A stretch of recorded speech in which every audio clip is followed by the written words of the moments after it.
Welcome. Session 3, Oaths and Promises. You know it, I know it. And we both know we're starting this session, starting this scene. Opening up. It has been 2, perhaps 3 days since departing the city, the settlement of Triadano. As Jazili, having met with the Margrave and his seneschal, undertaken a task, a quest, if you will. Head to the southern forest, the Whispering Woods. And after informing that of your other two companions, you are now anyway. The scene opens on the road. It is late into the afternoon.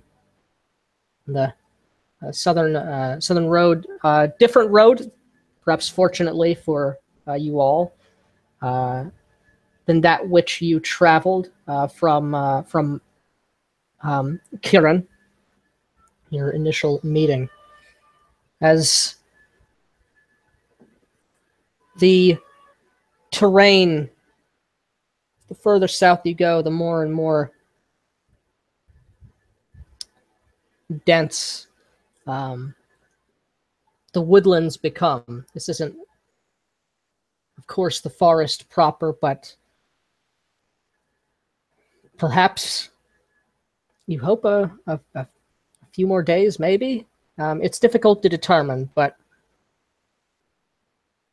people you've asked along the way have so far advised you are indeed upon the right road to go to the south, head towards that place where you must eventually traverse. Although once upon that forest, where exactly resides Sir Maddox, the satyr knight who made quite a scene in Triadano and is the object of your travels.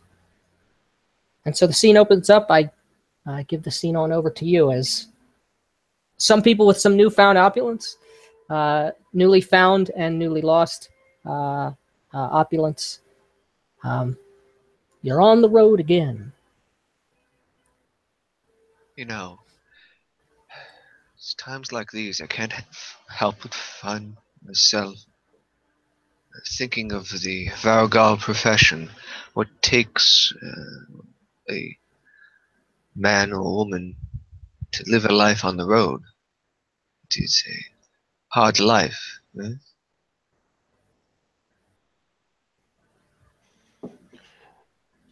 In a sense, but you can imagine a person who would prefer such a life, especially given how they may not be welcome in most towns and cities. Oh, you mean they would rather be subject to weather, bandits, and other things that lurk in the darkness?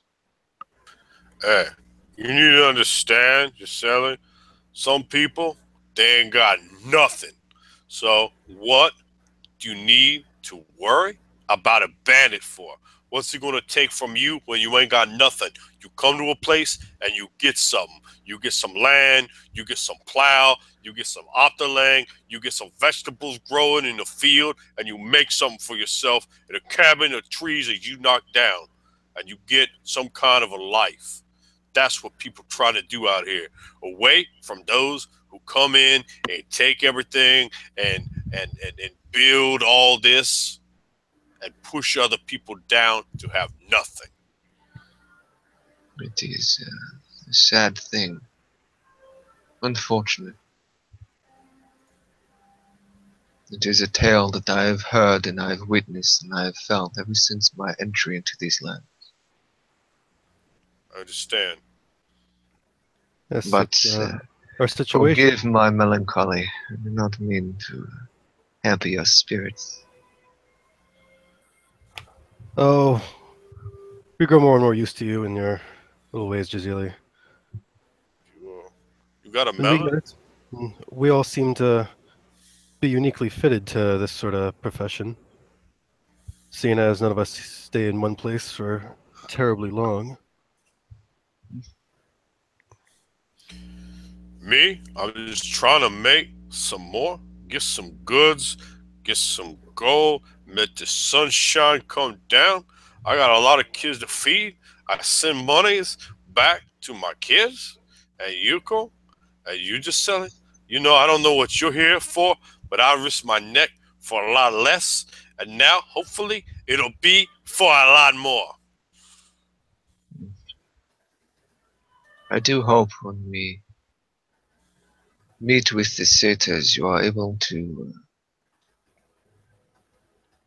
convey our concerns.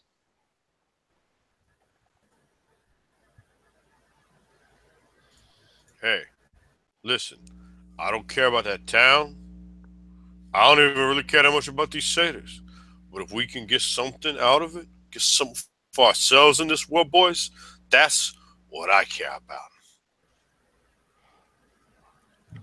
Oh, and you know we can, and we're just gonna have to rely on the sweet words that come out of your silver tongue, there, Xena. We all know you know how to kiss butt when you have to. Yeah, well, we'll see. We'll see who kisses what, huh? What do you mean by that?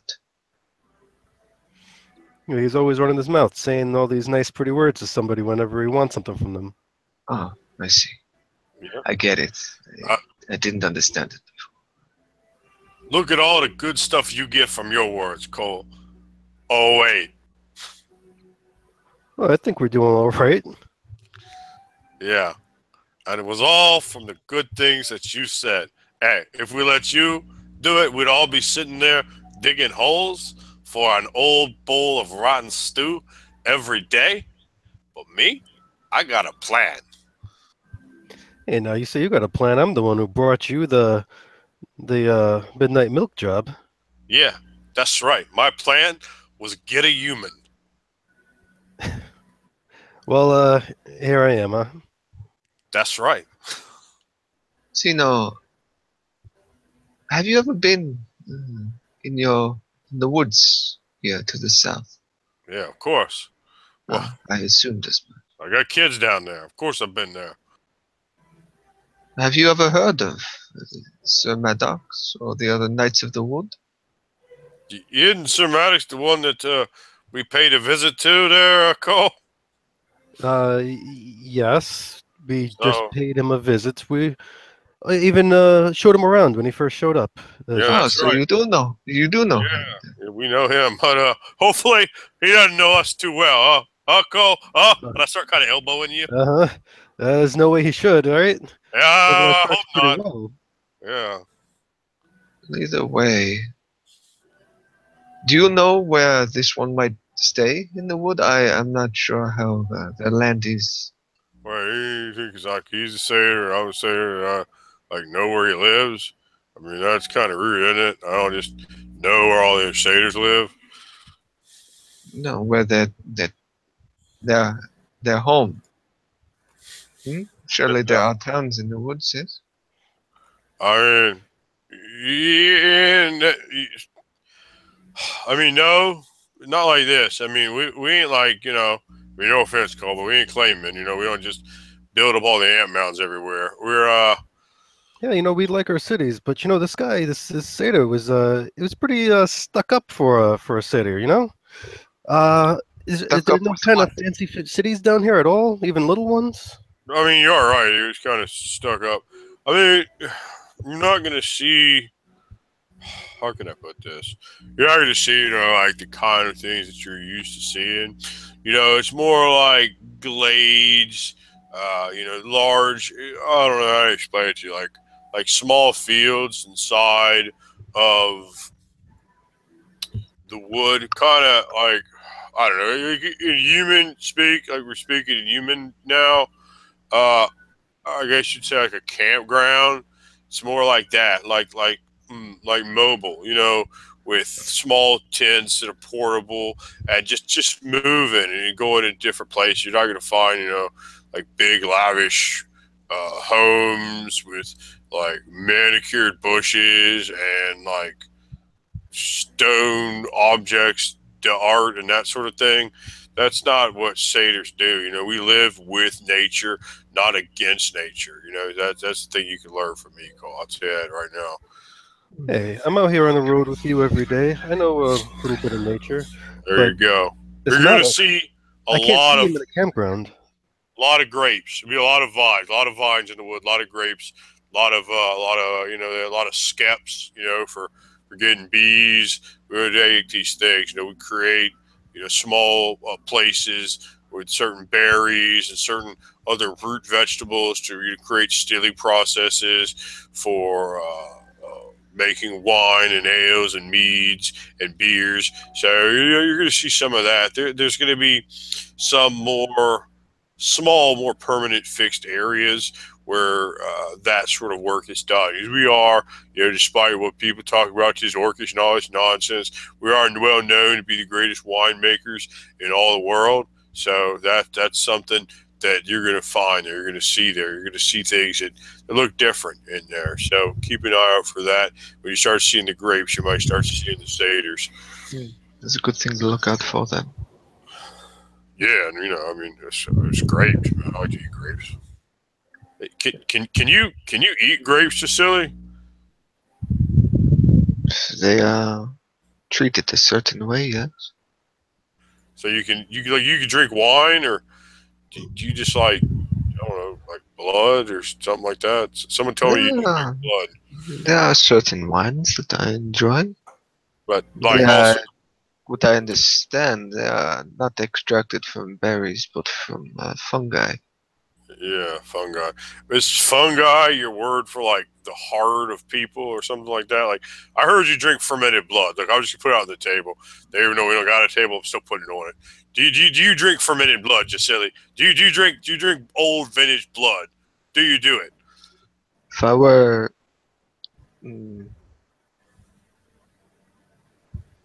I have in the past. I just like look at you, go like, oh fuck, what are we doing here? We're the blood drinker. I was looking like, oh shit, and all scared.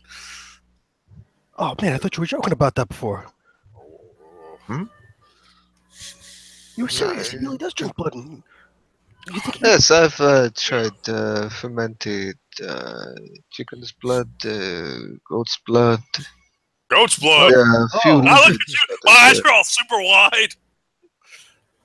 Oh, that is a rare thing.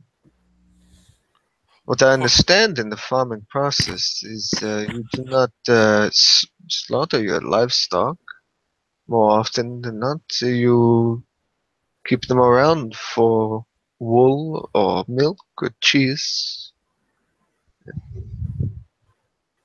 But it makes me wonder.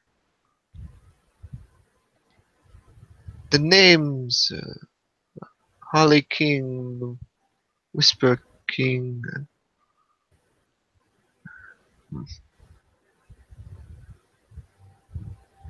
Never mind. It is getting dark soon, though. But you're not gonna like eat us like if you get hungry, are you? How long have we been traveling on the road together? I just don't know if you were hungry or like maybe you could catch rabbits or something. Because you know, I do catch rabbits. I was thinking of doing that in a few hours. All right, well, you know, you enjoy that. I'm sure rabbits taste a lot, but me, I taste really bad. I'll tell you that right now. Like I'm disgusting. I'm always like one of them. What do you call them? Them stumpy guys that smell really bad. The little ones that are like, you know. Yeah, the little round ones. The when was the last time I've seen one? Little round ones? I can't think what they're called. The Iron Man. I've seen one before. Iron Man, right? They're not humans? With a big beard. Yeah, they're humans, yeah? No, they got like little, a really little big beard. things. Huh. Yeah, they're little. But like, sorry, but I don't know.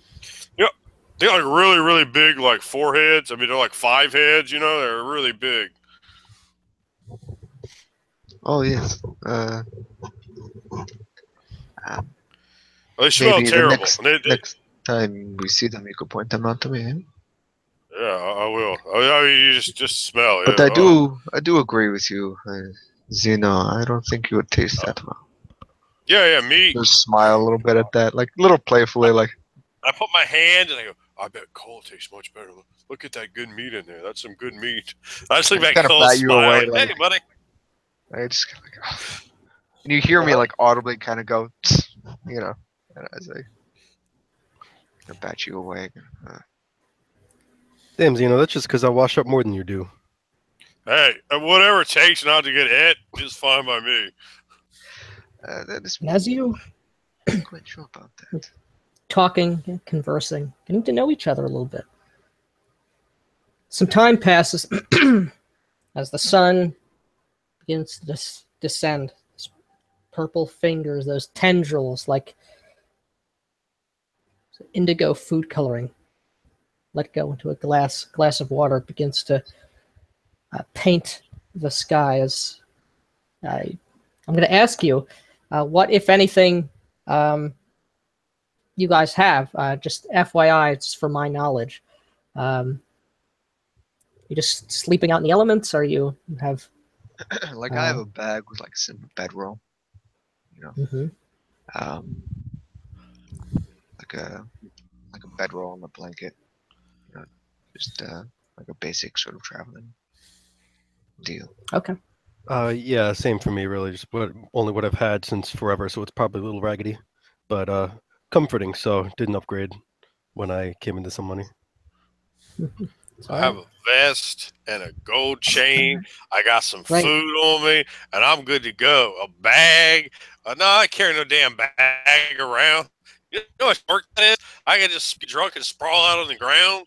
Come on now. Although, Damn. perhaps to your frustration or not, if you brought booze, you're quickly out of it with your voracious appetite for alcohol. No doubt, as you are not good with money, you are no doubt also not all that interested in rationing out. So I'm like, alcohol I have with, like the bottle. I'm like hitting the bottom of it, like just getting that little tiny bit that's left, that little amber gold. And I'm like, corkscrew my tongue, and I have quite a tongue. It's not quite like a human tongue. It's just this fucking goatish tongue that just gets deep in them. Get that last little thing, and I take the bottle and just hurl it, just furious. Hey, that's all I got. That's all I got. You been drinking my booze, Cole? Yeah, I can't come at you. You been drinking my booze? Oh! You see how much you've been drinking these past couple nights? I've been telling you, you have to slow it down. We're not gonna get to another town for God knows how many days. Well, Unless you want to ferment some blood or something. no, I don't want to ferment it. But calm down. You're gonna get him hungry. You're gonna get him hungry. I He's heard already that. looking at you. Cole, As I you don't want see him to me, eat. like I'm kind of off, like just sitting down, and this is a normal practice I wanted to make note of. If we travel, or like during camp, it's always around this time that Jazili does, like he practices his faith. He pray, an obvious prayer to his faith. It's always during this time, just quiet meditation. Now and then you'll see him with like a little leather-bound book that he would produce and sort of read, perhaps. I'll say to you, Cole, Jacili, I think he might be kind of simple. I mean, he's good at music, but like, look at him. He just does that all the time. Look at him. No, look, he's doing some religious thing. He always does it. I don't know. It's about to be nighttime. He's a Mihangi. Don't they do things at night? Oh, you think he's like worshiping the moon? I mean, no, not the moons. I don't. Look up. I look up and kind of like see the moon just sort of off in the distance. I think he might be a moon worshiper, man. Moon worshippers are. I mean, the blood and No, I call nervous towards him. Like, oh no, what do we do? No, that couldn't be it. He's like a nice guy.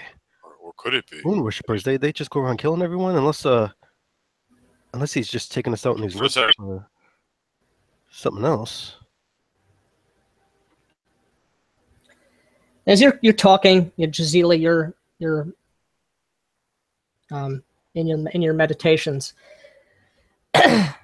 You're some of you are getting your bedrolls out. Those of you who have them, as you hear a sort of movement in the growth. It's kind of like a hilly or craggy kind of environment here. Rocks and sort of bits of Tahul jutting out from beneath the soil, where mosses and very tenacious plant life can grow through the cracks and the crags all about here. Trees of various sorts in between such formations where there is fertile and plentiful soil to come through of. But you see this man. I can remember how to do. There it is. So entering through, holding that bottle that you had just sort of like just hurled into the brush. Oh, did any of you lose this? I believe this must have belonged to one of you. Whoa, who are you? What are you doing here? I get up and get like aggressive, like I think this guy must be some sort of bandit. Yeah, he definitely has a weapon, as you can sort of see a little bit in that. Yeah, it looks like a sword and some chainmail.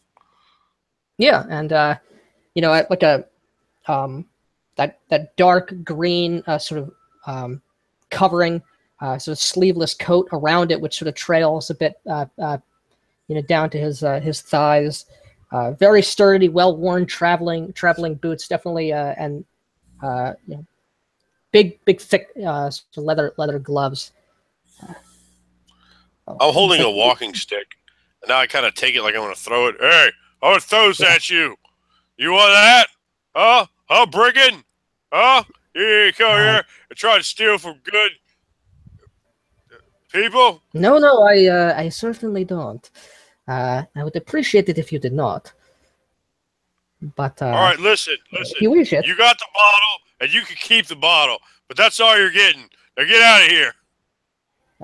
And I back up a little bit from where they are and go towards my bedroll to just pick up my sword, just unsheathed and all, and just from back there speak out. You here alone?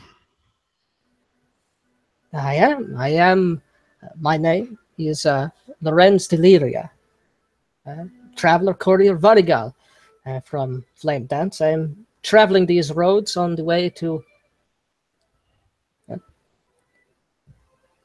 At the moment, I do not have a particular place in mind. Wait there, dear Deliria. If that is, in fact, your real name, you should just say you're a bodyguard. A Varigal, no. Although, are you in need of protection along these roads? No. We can take care of ourselves, and I must say, these are dangerous woods. I'm surprised to see you by yourself.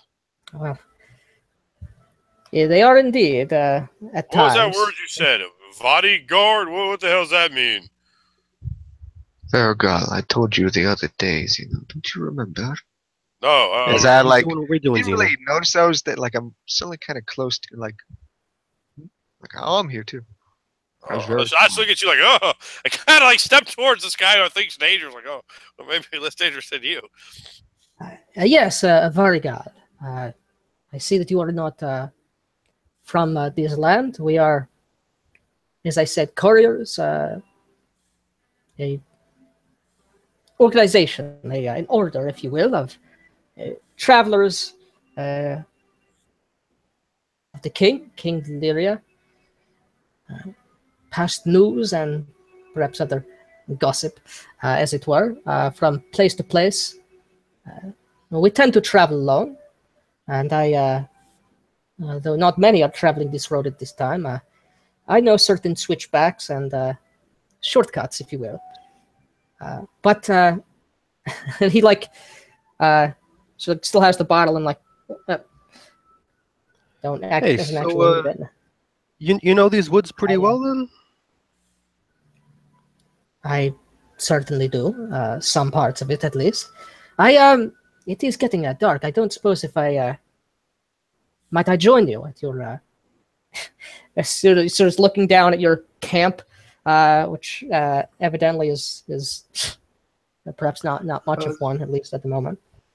Zeno, come back here. I want to talk to you for a second. And like as soon as he says, "May I join you?" like I just step, like, yes, of course. We have plenty of room here.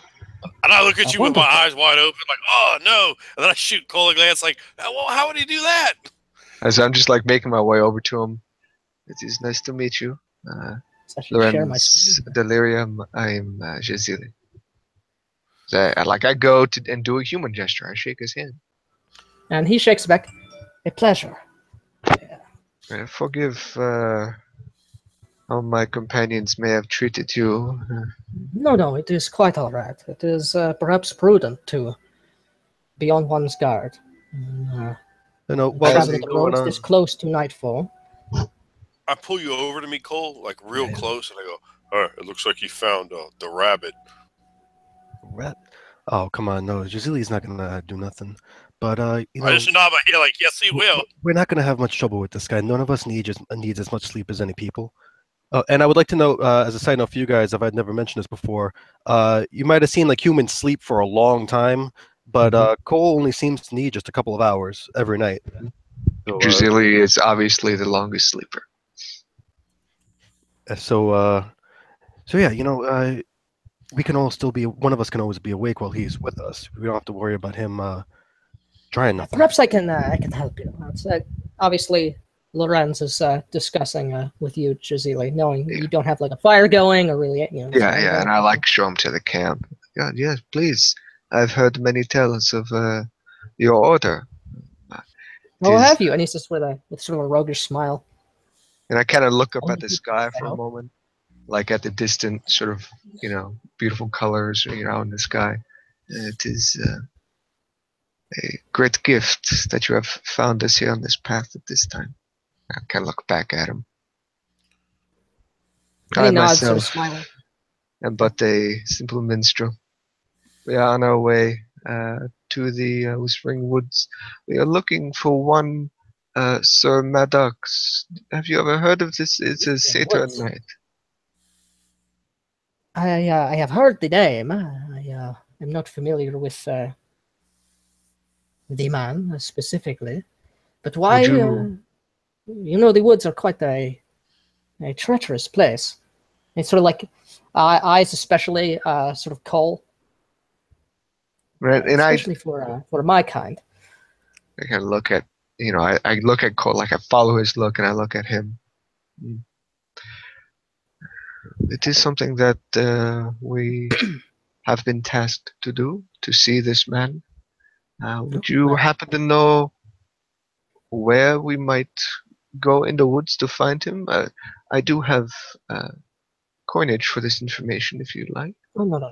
That is quite all right. As it happens, I am also traveling south, and I could certainly take you there. I know perhaps a shorter way to get there than traveling this road.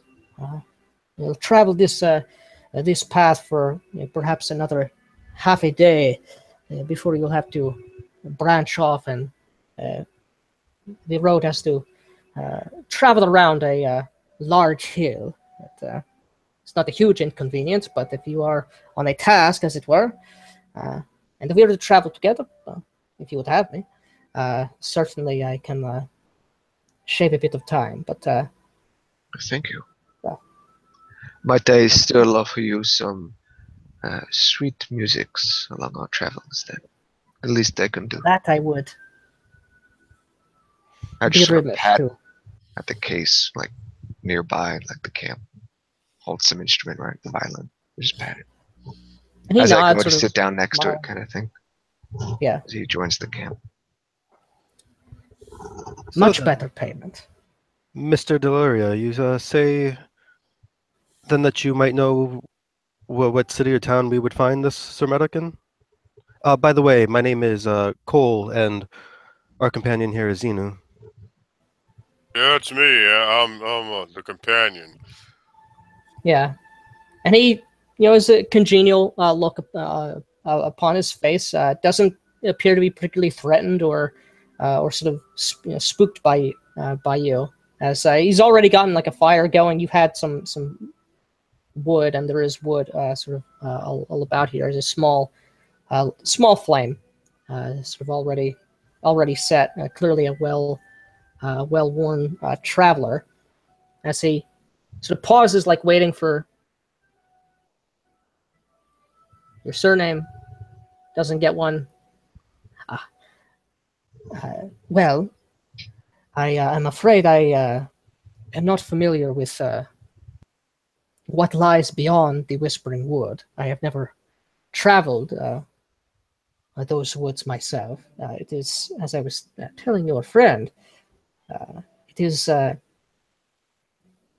quite treacherous, especially in recent times. I'm not sure if you're aware, things have gotten a bit tense with the Fae of the wood. No offense. Sort of nodding to you, Zeno, unsure where you're from. I just kind of caught my eyebrow, looked at him sternly. I'm told you were on a task of sort, a request. It's certainly none of my business, but if you intend to go, I would caution you to be cautious, as you might imagine. I was telling your companion I'm happy to take you to the outskirts of the wood, as I am also traveling south and in that direction, and I know some cut-throughs and switchbacks through the brush that might be get you there a bit quicker. I tend not to travel the main roads unless I have to in my journeys. Why is that? Would they not be safer? In some places they are, but... And he sort of, again, with that roguish kind of smile, sort of creeps out again from beneath that mustache. But a Varigal worth his salt, worth his, worth, is liable to know a path or two that is seldom known to the common traveler. Often used by Varigals, but not so much the common merchant or common foot traveler.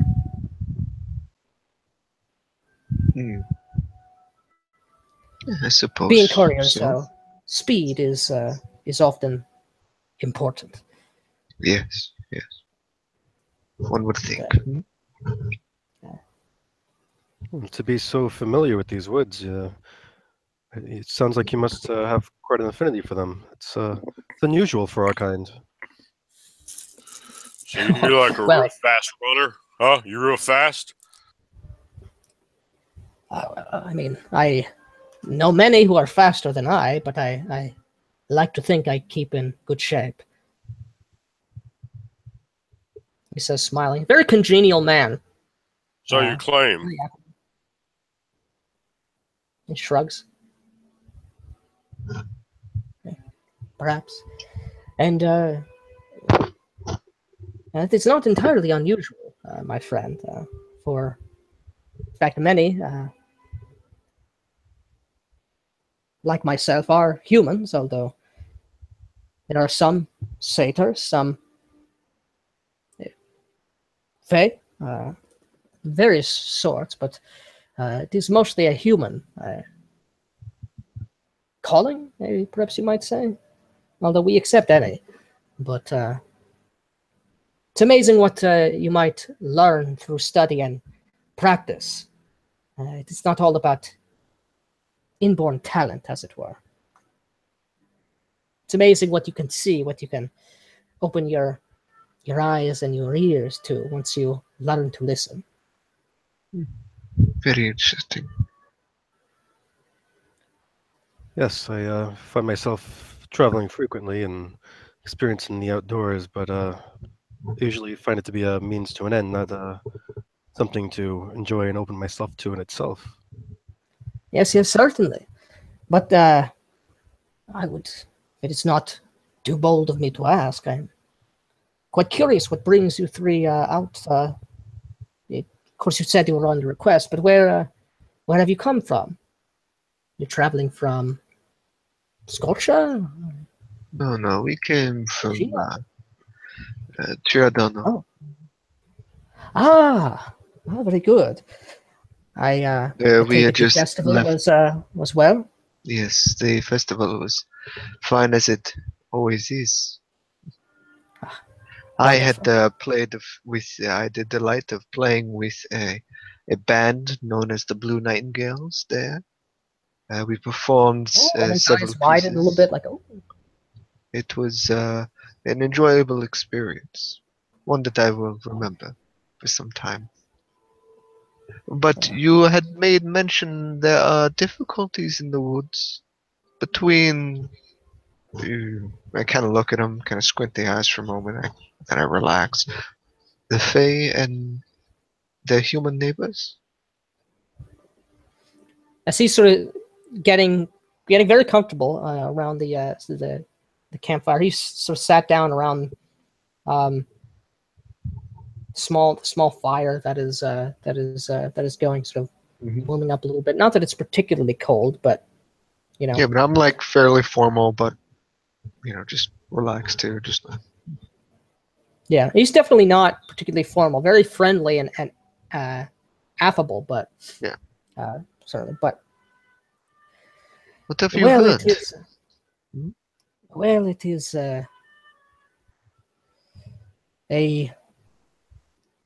renewed tightening of tensions. It's a ongoing struggle, you might call it, between some of the communities of Flame Dance, the kingdom to the west. It sort of says, like, clearly not from around here.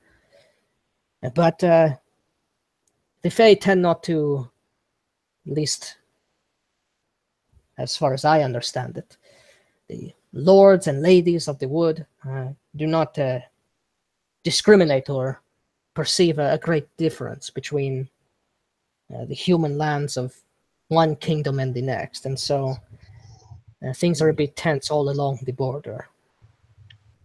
Flame dances.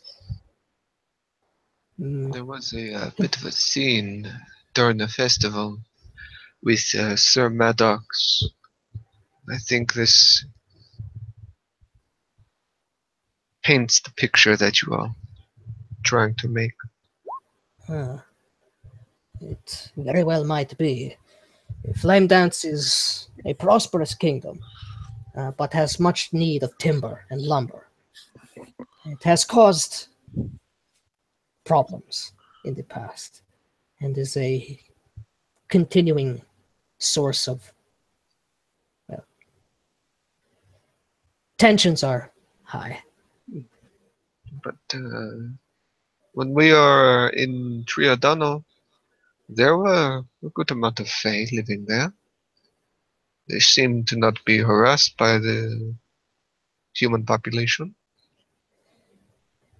That is certainly true, and there are many Fae all across Sulvale, Flame Dance, and other realms in Tirkano.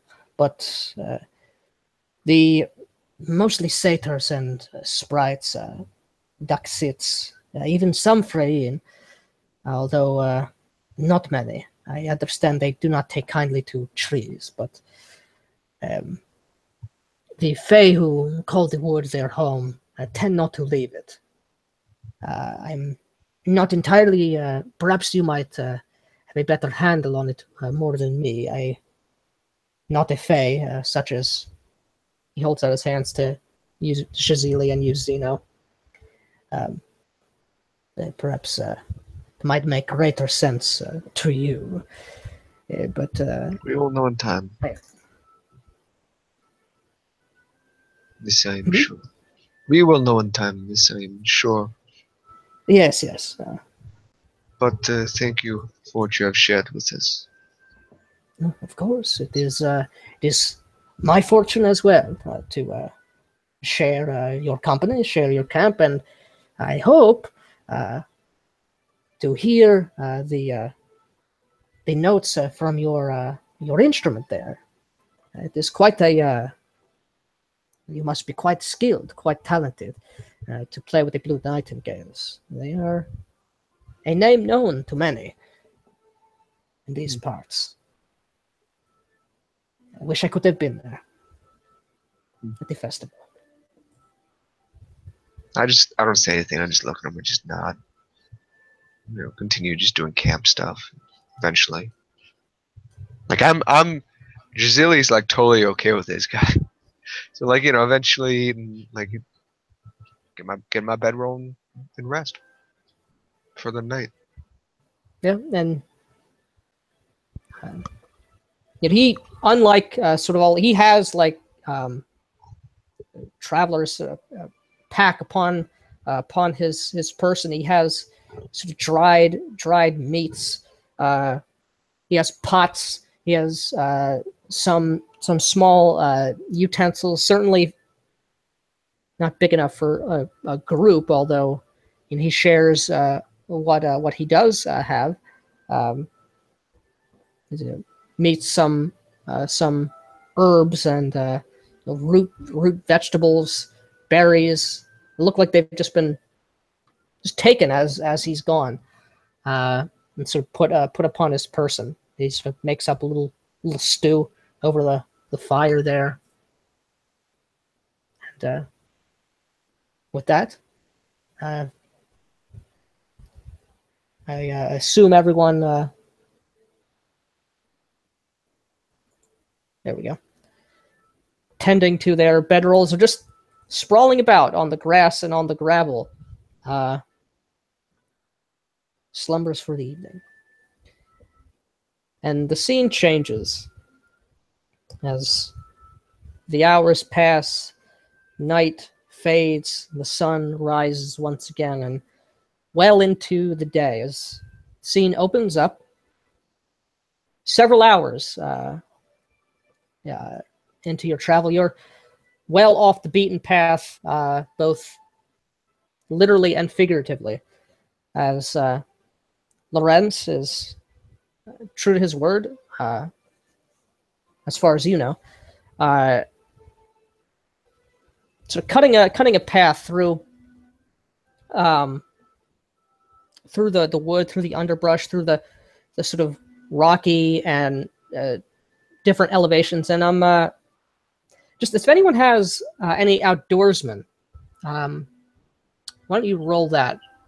Well, I'm just curious to see what, if anything, you all see. Okay. I got a 14. Okay. I got a 14 outdoors. Got it.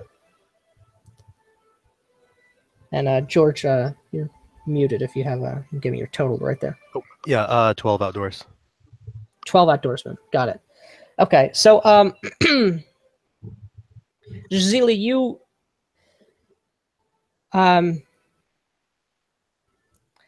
it's more of a sense, and perhaps here and there, certain times, certain places, you kind of catch for a moment, but you take a few steps, or you change your perspective, or a branch sort of is flung back, blocking your view, but just aware of kind of where you're going through the brush here, and it's definitely, you get the sense it seems like to the untrained eye, and even perhaps to the moderately trained eye, this looks like just like the rest of the wilderness, but here and there, it looks like there's some markings, or there's some a very slight kind of cut through the foliage that you don't immediately notice until you look at it in just the right way, and then, oh wait, that looks kind of a little artificial. As if indeed there is very well hidden, or perhaps seldom traveled paths, or that's what this is that you were traveling through. Actually, certainly you would not have any idea was here without this guy leading you here, or leading you through here.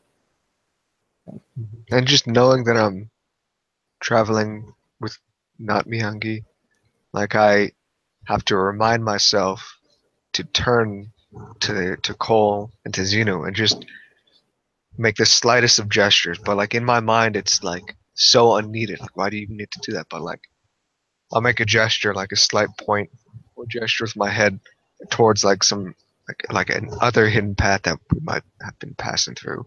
So I'm like just like as if they know, like that slight gesture is enough to convey a lot. But I don't say anything further. I just kind of make a slight gesture to you to make sure you see that, and then I turn back. completely miss it. And then I turn back attention to our guide as we move on through. Yeah, and he is very sort of occasionally sort of chatting, sort of talking back as he's just exchanging, very very easy talker, just talking about gossip, just stuff, random stories. Though I do pay him back. I mean, along our travels, it's not constant, but along the travels, because Jazili likes pausing, the silence, the dramatic silence in between songs and whatnot. But no, like he'll take out the violin very quietly, not to shut him up or anything. It's just when I feel it's the right moment, just play a tune as we're moving through, and then I'll stop, and I'll just kind of let that music sort of linger in the air a bit and really like think about what that's making me feel, and before maybe him or another one is like, oh, can I hear another one? Absolutely. Good stuff. That's that occurs over some time. Travel without incident, and indeed, you definitely get the sense a lot quicker. Certainly a lot quicker than you traveling through this bush and getting that sense, probably getting to where you need to be going a lot quicker than you otherwise would. But there's several hours pass. You stop, occasionally to get your bearings or to short rest, but very good progress until kind of holds up his hand. Yeah. You see that in the distance there? Not I don't say anything. I just lean and like try to see what he's seeing. It's a what's that? A Chula beast. And I think they were the corpse of one. I'm not sure what. Typically, I'm not found this far south and in this quite a rocky, quite wooded place. I suppose it could be wolves. It could be. Not sure. Is that just let's see what this is all about. He kind of almost instinctively, like is he moving like to get a closer look? Yeah, not like. Okay.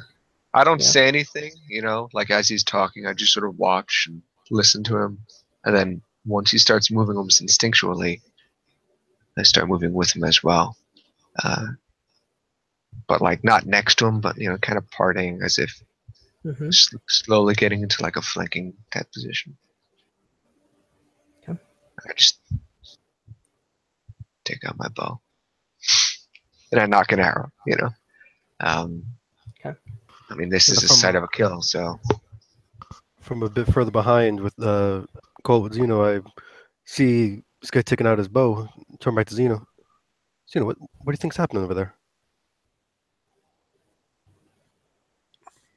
I'm kind of like looking up now. I don't know. They found like some rabbits. Oh, okay. Yeah, I bet. Just really take out his weapon there. Okay, we should catch up. Yeah, well, he goes out and hunts sometimes. Right in front of us? I don't really remember. He kind of just goes off. Maybe he saw something. I got this I don't know, might be something dangerous. Look alive for once. Well, look, if something's going to come, we'll find out pretty soon. So I'm just kind of like watching over there and looking. Yeah. Unpleasantly dry, though you are. And Jazili, actually, Jazili and Cole, you make me perception, because you're both kind of at least sort of looking. Make me perception checks if you could. If you would, and if you could. I got a 10. Got it. And I got a 13 for you. Okay. So both of you definitely see this this creature, this beast, that is definitely been hit upon by like a predator of some sort. It's a sort of large, not quite as large as an Optalang, a bit taller than an Optalang, and kind of like bulkier. Like there's like a thicker kind of skin, hide suffusing its form, kind of a rust-colored, leathery exterior. The top of its sort of kind of flattened back kind of has like almost like overlapping, looks like overlapping plates, but of course it's also covered in that kind of leathery hide. They're not like bony protrusions, but a kind of ridged, flat back that the kind of thing has, and almost like a hammerhead like kind of head to it that sort of keeps that flat profile that it has. But it's it's sort of on its side. The underbelly has been sort of torn open and of meat and innards have been sort of spilled out as like I said, a predator has fed upon it. As you see, Lorenz kind of pauses. And he starts sort of creeping up, and he starts, approaching a sort of. There's like a little bit of a clearing here, and there's kind of like, again, like large rocks and protrusions of stone about this wooded place. Starts sort of examining, sort of doing his outdoorsman thing, kind of looking for tracks, looking for signs of kind of what happened here. I just sort of watch. I have my bow with the arrow knocked, and I'm like, in my mind, he is obviously the hunt leader here. So whenever, like, if there's any slight gesture he makes to me, then I'm ready. Essentially, I'm just giving him backup. Just watching, being another set of eyes, just looking around. It's a pretty impressive beast, and whatever took it down. For sure. I have a question. Yes, sir. At this point, we've made it up to this, yes? Well, he has. He went ahead. I thought you kind of stayed back, kind of like... No. I mean, as I start seeing commotion sort of up there, I'm going to make my way over there. And I suppose I see what you've described, yes? Yeah, so you see through the lines of the trees. You're sort of like the last one to kind of, Jazili just went with him, and sort of Cole followed you shortly afterward. And you see this this beast that I described that's been killed. And you see Lorenz kind of doing his thing, kneeling down by the beast here. I'd like to make a farmer roll to see if this thing looks like it's been, like, in any way, like if it looks like it was ripped apart by a natural creature or if like some kind of sapient thing got in there. See if it looks like it has been butchered, essentially. Okay, like as if like perhaps like a wolf, like a farmer would know, like if his sheep has been. Yeah, exactly. You know. Not necessarily even if it was a wolf, but like say, oof, boy, that's not gonna be a good roll. 10. So I'm sort of like, so I'm kind of like looking at it, sort of see like if it looks like something got in there, in like a it definitely looks like way, it did. or if it was looks like an animal, just from where it was attacked and such.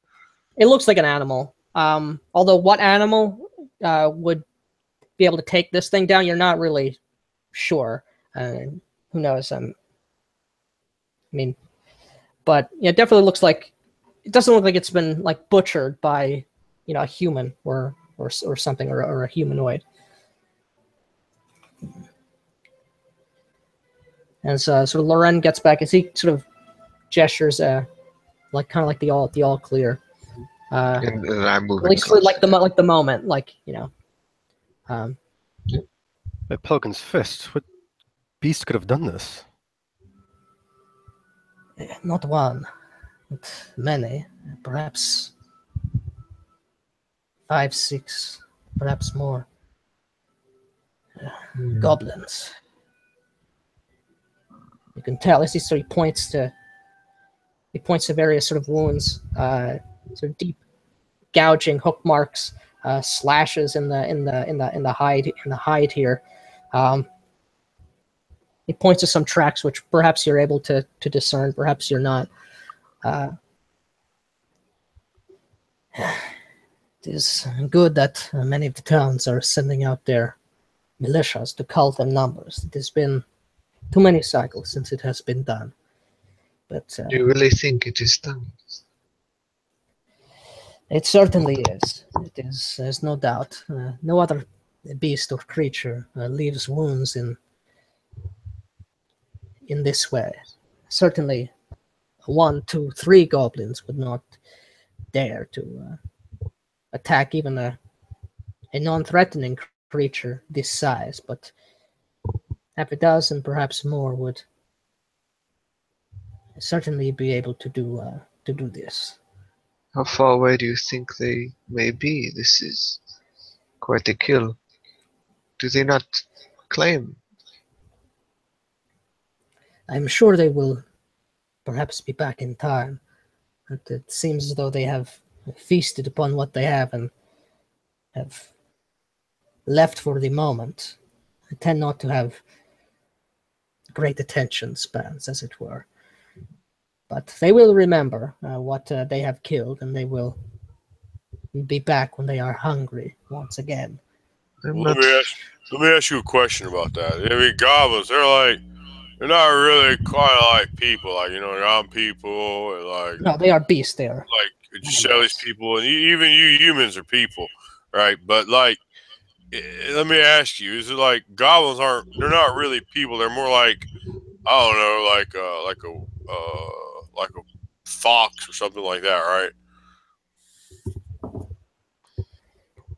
They have minds, small though they might be. They talk their strange chittering language. I do not know what it is, but they are savages, barely. But I mean, they just talk like how birds talk to each other, though, right? It's not like words, like. No, right? It is not words. No. Yeah. Some strange. It is unpleasant to hear. A screeching, squawking sound that they make. How I am not familiar with this beast. How is the meat here? Can we cut some and leave? Does it look rotting at all? Yeah, as I'm looking, it's clear. I have no idea. I'm just like, yeah. No, it's not. It's not rotting. Although definitely, like, the areas that have been like gouged out and just like guts and meat have been like spilled out like a lion, just ripping out the innards of a zebra. It clearly been fouled in some way. Like there's like kind of like this strange slime or just gook that's sort of smeared upon the meat over here. But it's definitely not rotting. This is certainly fairly recent kill. Does it look like there's any salvageable meat there? Like, I mean, I do have farmer, which would be an appropriate skill yes. for that. I'm not great at it though, but like I'm just like just looking at it, like see, well, maybe there's a little bit up here. This part looks like it's probably not befouled. Give me a roll. I'll make you give me a roll. Give me a. Want me to make a roll? You froze up there. I couldn't tell. Yeah, make me that farmer roll or that. All right, well, let's make a roll. Let's say, oh, or if you have any outdoorsman. A total of 10. So that's again not great, but okay. Yeah, and anyone can make that roll. Certainly, an outdoorsman would be appropriate as well. If anyone would like to do that, if anyone has that. But as far as okay, let me know what you guys got.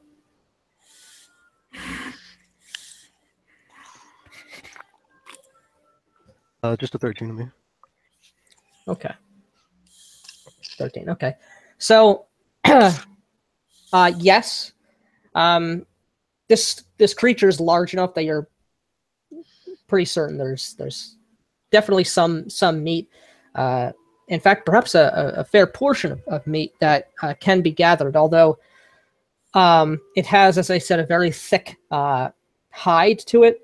So finding some meat that's perhaps more quick to be able to be butchered and taken. There's a bit less of that's available. That's been, the hide has already been peeled back and torn asunder, the skin, but has not been befouled by whatever that is. And none of you are able to sort of figure out exactly what that is with those rolls. But yeah, you can definitely gather some meat for certain. Perhaps not the best parts of the beast, but the beast seems fresh enough, but I honestly don't think we should stick around any longer. We don't know how close those goblins would be. Nor do I. It is. There are hares and there are small game aplenty. I am certain better to make do rather than to wait around. I'd sooner go hungry. Even if we leave now, we'll have to keep our eyes and the ears open. And then, like, there's a little sad look that comes across my face, and then I just, I pull myself away, and I just sort of stand up and I look around, as if not saying anything, but saying I'm ready to move on. All right. Stay close if you do not have skill as a hunter, or if you do, he sort of like looks to you. You clearly showed some like sort of initiative, Jazili. Just keep some distance, but not too much. Perhaps one of our eyes or ears might perceive something the other might not. I just silently nod to him. Okay. So you continue on, a bit slower, slower paced, a bit more cautious. And I don't play any music anymore, for the rest of this day at least. Yeah. Yep. And, the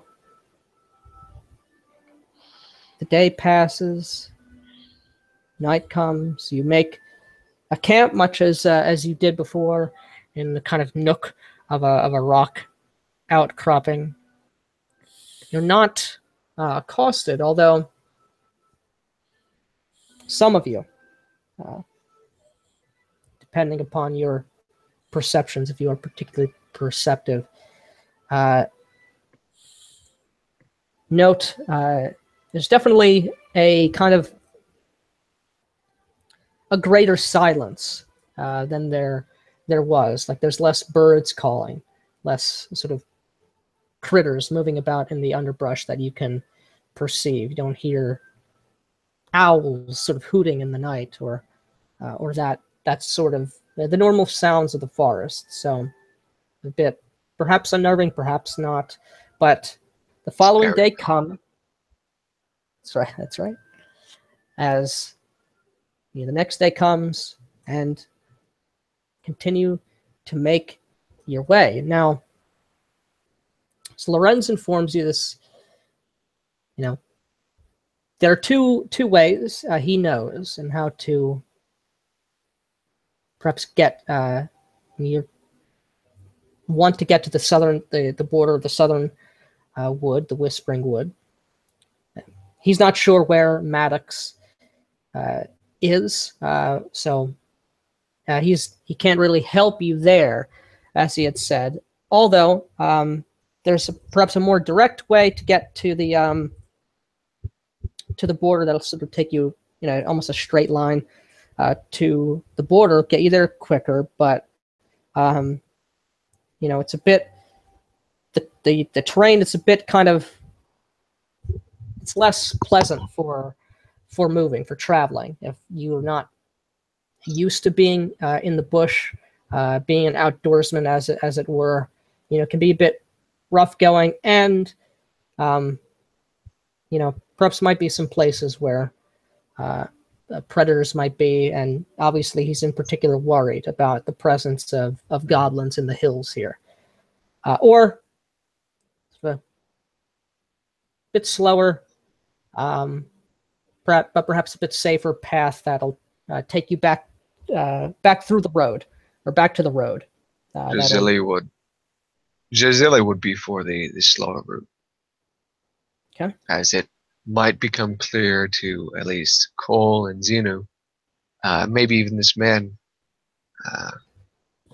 Jazili is not much of a outdoorsman. Oftentimes, you see him kind of pausing, taking a breath, and then like out of breath. Yeah, continue. And what are your thoughts, my companions? Let's look at the other two. I think we should only go the faster way. I mean, what, scared of goblins? Filthy, despicable little creatures. I had a big stick. I smack it right in your face. I feel it would be better safe than sorry. These goblins are always numerous, and of those sick claws. Right, man. Are you trying to tell me that you're scared of goblins? Yeah, I'm scared of goblins. You're scared of goblins, man. I'm not scared of goblins. You should be scared of them. I'm scared of our friend over here, talking about how he's going to eat you. Did you see how big that beast was we found the other day? Well, how quick work do you think they would make of you? Well, I mean, I'm not that beast.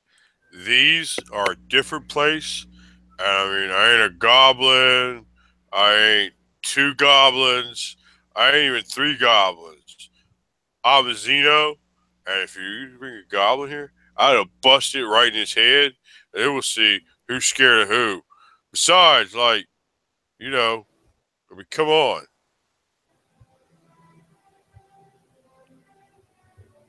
I give almost like an exhausted look towards the 2 other humans, like.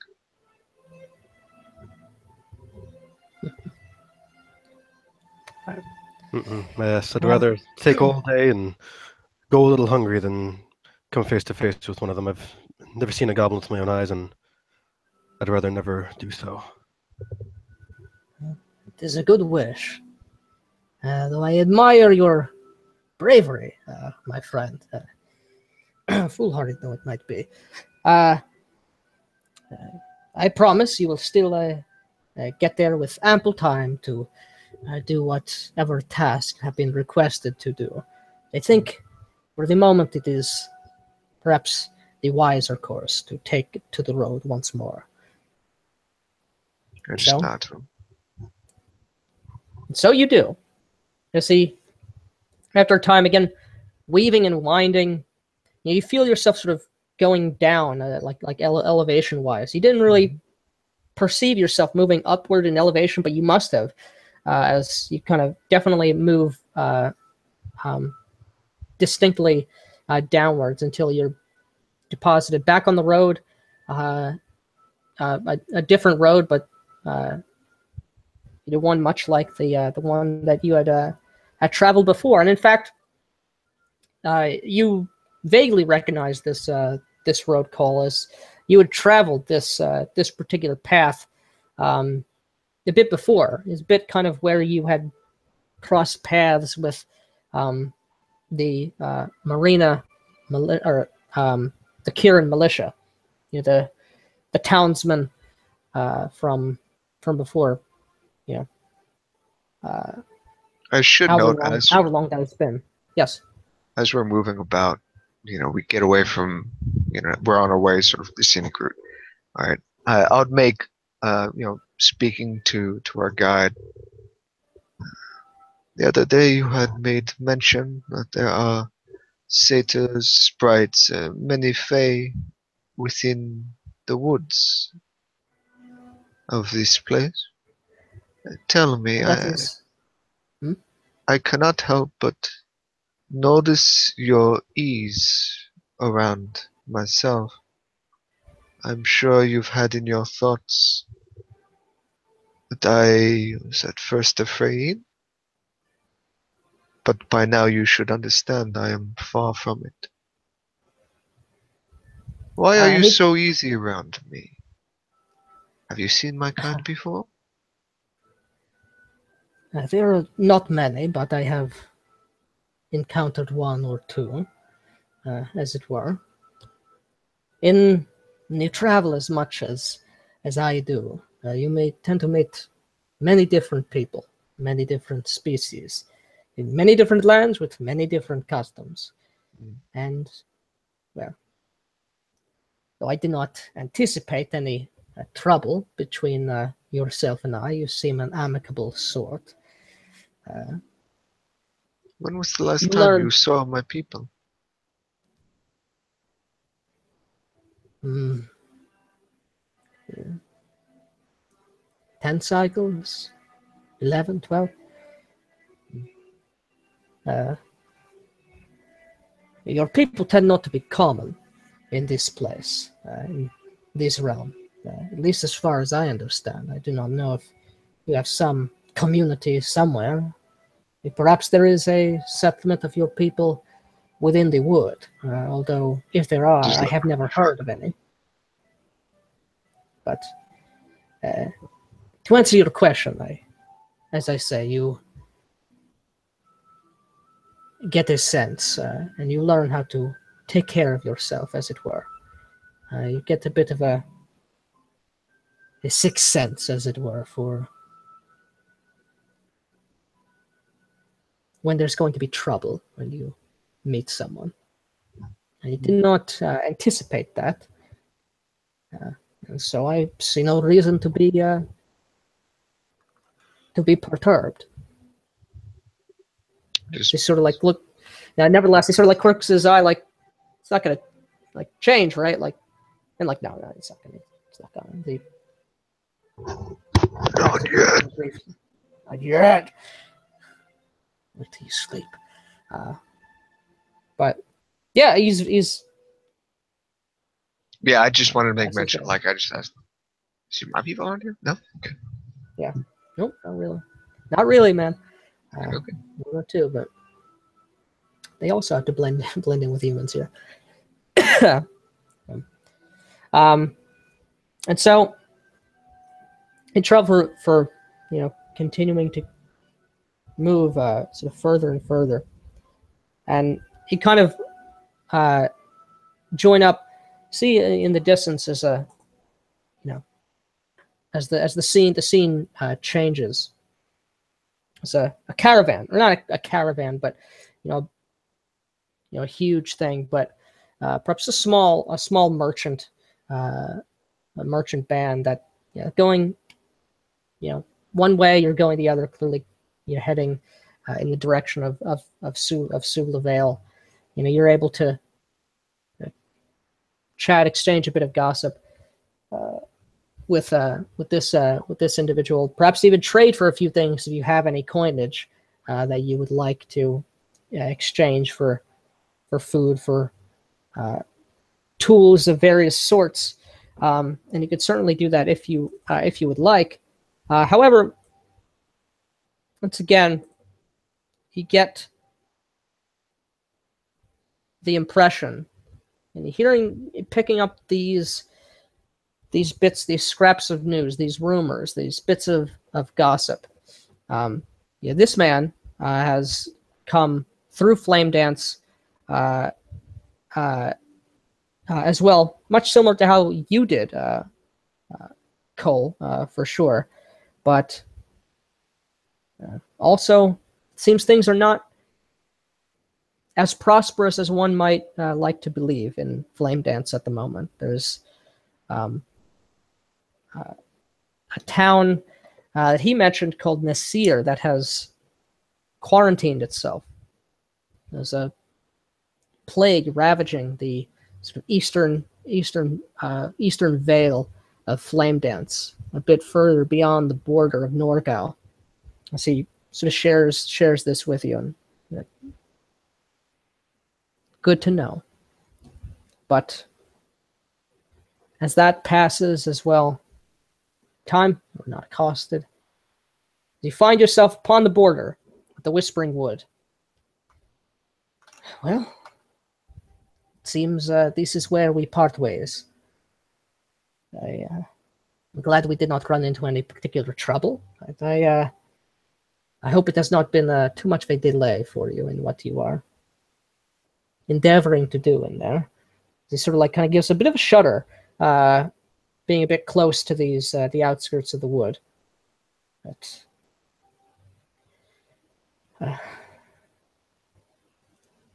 do be careful, as I had said many times before. I hope you are able to find what it is you are looking for, or who it is you're looking for. You be careful yourself, Mr. Delaria. We appreciate your help traveling through. I reach out my hand to do a common human handshake.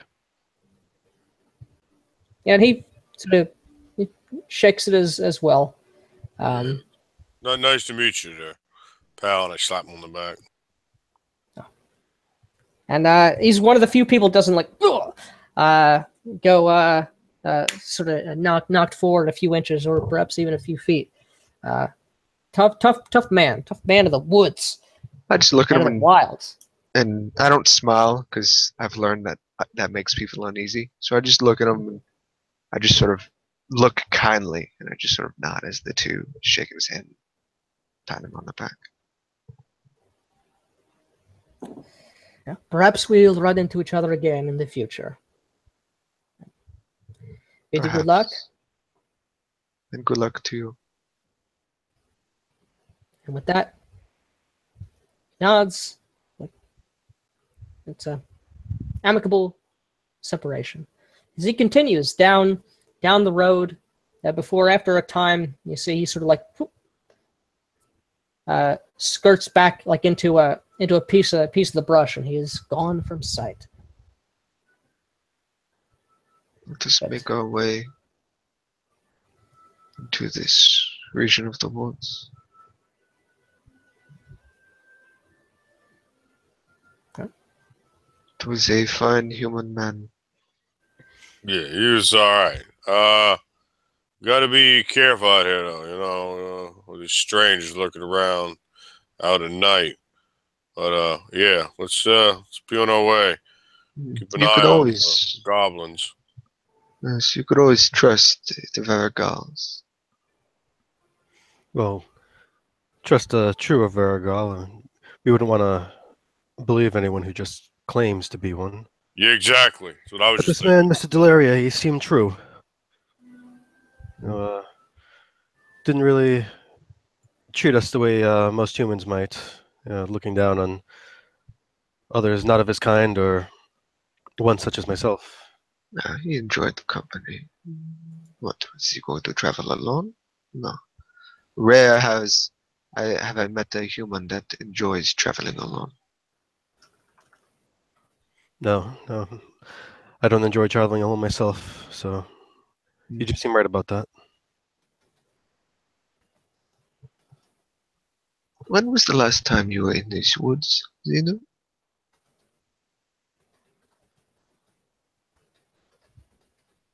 Well, let's see. Cycles.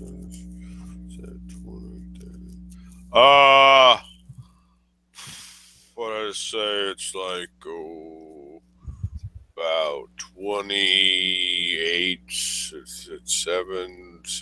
Maybe 20, high 20 something cycles. Not exactly sure. Then I just look at you very matter of factly. I'm like, okay. Yeah, but I'm trying to make my way in the big wide world, out of here for a while. Got some family mixed through here. I guess who knows where they are now. Satyrs can tend to be a little nomadic. Not like, humans and fraying. I was going to ask, why would you ever wish to leave these woods? Well, I'm sure you have your reasons. I mean, I could just tell you, You do not have to share. I'm not like mysterious with red hair and pale skin, I mean, I just kind of bring it out there, man. I am what you see, and I see what you am, man. That's me. I mean, it's like this, I get my sunshine. That's all you really need to understand, and you understand. I mean, when you see lots of fraying maidens around here, there's a lot more satyr males than there are females. So sometimes you got to kind of go on out there. I mean, yeah, there's sprites, but I mean, that's a whole other thing there. And, so yeah. A whole other thing? Huh? It's a whole other thing. What does that mean? Man, I don't think you'd understand. I look at you, and I look at Cole, and I start kind of laughing. Yeah, I kind of look very, kind of concerned and confused. You don't let me see. I remember you said before, your people, you just have, one mate. You remember you told me that? Mm-hmm. Yeah, I bet you don't have that one mate, though, do you? I do not. Well, there you go. For a moment, you see, as if, you wounded me. I kind of, seem a little hurt. You're not sure why, but I do not. And I mean, you just said, hey, try to be mean. So don't take it that way. Don't take it deep to the heart. What I'm trying to say is, I mean, and that would only be a Mihon Gi, right? Yes. It is our custom. So, for me, though, that could be anyone at any time, anywhere, and lots and lots and lots and lots. I mean, lots of them. So, it's different customs. Satyrs have different customs. Yes, I've heard. Yeah, but I've never really met a sprite before. What do they look like, Zeno? How are they? Right, do they speak Sundarian? Yeah, I mean, they might. I mean, people speak what they want to speak. They're probably I don't know, trying to kill you. It'd probably be bad. Lots of little ropes, and they're little. Really little. But you mean little. Little? Huh? Like Therum Little? No, little. I don't know, smaller than my hand. What? How can something like that exist? I don't. That's a strange question. Were they little animals you're saying, or were they people? Sprites? You know what a sprite is? Some people even call them pixie people, or I don't know, moths or butterflies, stuff like that. But yeah, I mean, they're Cinder and Opiate, and then they got some other one that they're always yammering on about. They're always like, fring, fring, fring, fring, fring, fring, fring, I'm a sprite, fring, fring, fring, fring, fring, fring, fring. They talk really fast sometimes. They get mad. They won't bite me one time. She got mad and she bit me. So it happens. There was another one Lorenz Deliria had made mention of. I think they are Fae. At least that's what he was referring to them as. Am I pronouncing it right? Dog seat? Have you heard of these? I heard about those, man, but they live really I mean, yeah. We don't have any ducks in the area, right? Like not in this area, but in the area where most of the game is taking place in. In the Whispering Wood? Not in the Whispering Wood, but north where most of the game has been taking place in. Triodano and Layala. I mean, typically they're from Numidia. Okay. Right. There's some. There's some, but it's not a huge population. Yeah, I mean, of course. They're not unknown. Yeah. We got Duckett Sit. I mean, they're hopping around, kicking people. I know a couple of Duckett Sit girls. Yeah, I mean, they're real nice. Always falling asleep in the middle of what they're saying, though. It's kind of tragic, but yeah, they're probably a little antsy around you too. They're I don't know, like laughing Fae, I guess. They're really close to opiate, like in a way that the rest of us aren't, you know. I see. They say they're like the most Fae. That is untrue. I mean, I don't know. You can go talk to one. They're interesting to talk to. They have a whole different kind of headspace. I look forward to it. Wow. If it is possible. You don't plan on eating them, do you? You seem to like to eat rabbits, so. Yeah, well, yes, I enjoy rabbits. Do you not? I mean, I don't really eat very much meat. Like, mostly eat like, roots and berries, maybe like a potato or some corn. Like just a little bit. Like it's not really, we don't eat very much of that. Not like, the two of you. Especially you, they're just silly. I was wondering, whenever I offered, had something else.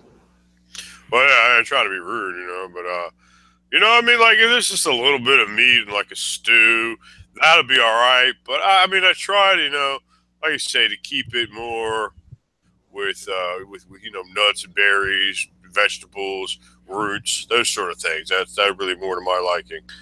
Maybe a leaf or some grass sometimes.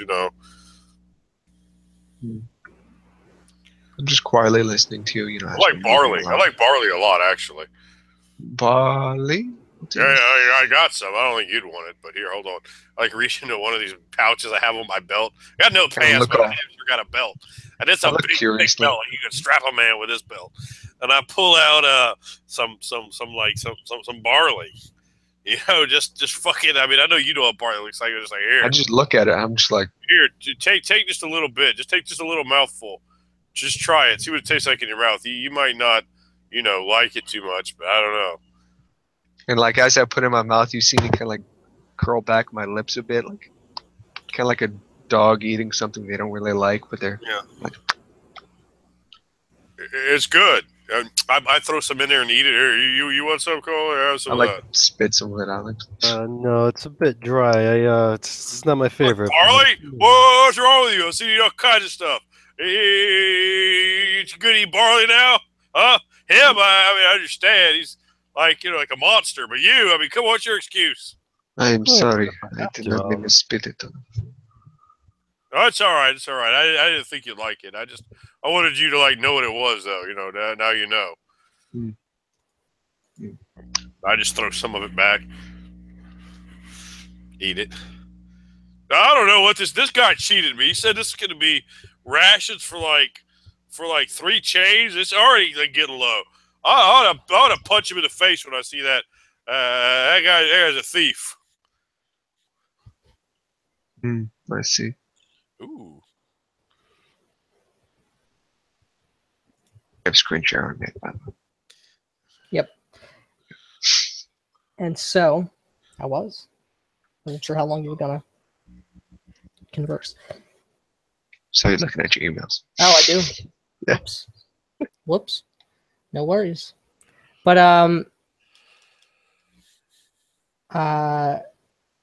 so after you left to your own devices, left to collect yourself as you begin to move your way. It's daytime.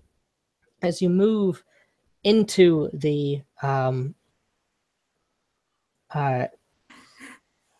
you passed the road, past the underbrush, and into the wood itself. As the scene in like a montage fashion as you begin to move from very bright open sky, some bits of trees, as has been mentioned, in the rocky outcroppings, but into almost like a whole nother world, a whole different world here. So I'll bring up. There we go. Let me know if that's too loud or too low. As the that might be too loud, at least for me. As these strange plants, great trees, not like the perhaps mundane woods sporadically growing about the Vale and about the hills. Strange scents and sounds sort of assaulting your senses. Intoxicating sweetness, pollen, and you see here and there the shafts of light that come down, and in some places are filtered by translucent, almost gossamer-like leaves in various places, strange flowering foliage of indigos, of bright reds, pinks, yellows, and many shades of green and almost kind of midnight blues, all sort of swirling and mixing in and about with each other. The soil moist and the air humid, again with those scents and with those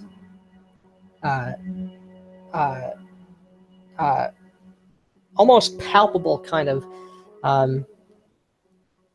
presence of just thick growing foliage, perhaps bits of pollen and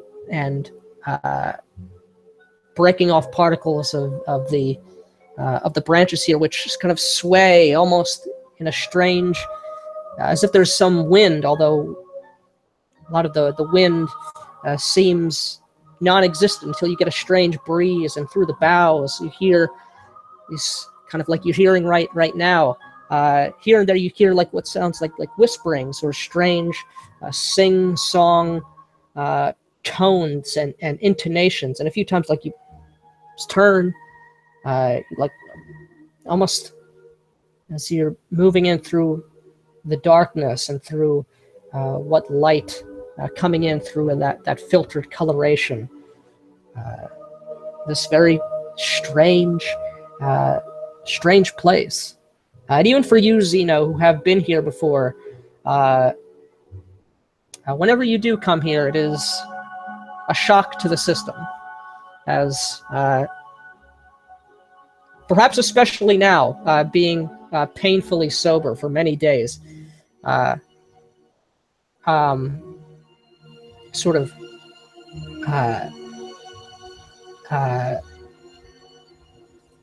as I lost my train of thought, but as the scene turns over to you, as you're taking all this in, there are no paths, there are no roads, there isn't sign of civilization of really any kind here, except for a few places, almost seemingly sporadically. Strange lanterns have been sort of left hanging, tiny, like little tiny light bulbs of seed pods. And strange vine-like fibrous growths that have been lashed and leashed into a rope-like fashion. As the scene turns over to you, this alien whispering woods. As I'm looking for a brief moment, my otherwise crystal blue eyes shift and change. They become a bit darker, more violet and crimson color before those colors fade away. As I just shift my vision, just looking around, and like I'll go by a gossamer leaf kind of thing. I'll just go to pick it up and look at it. And I just have like a very serious, sort of contemplative look. I don't have a big smile or anything like that. I'm just.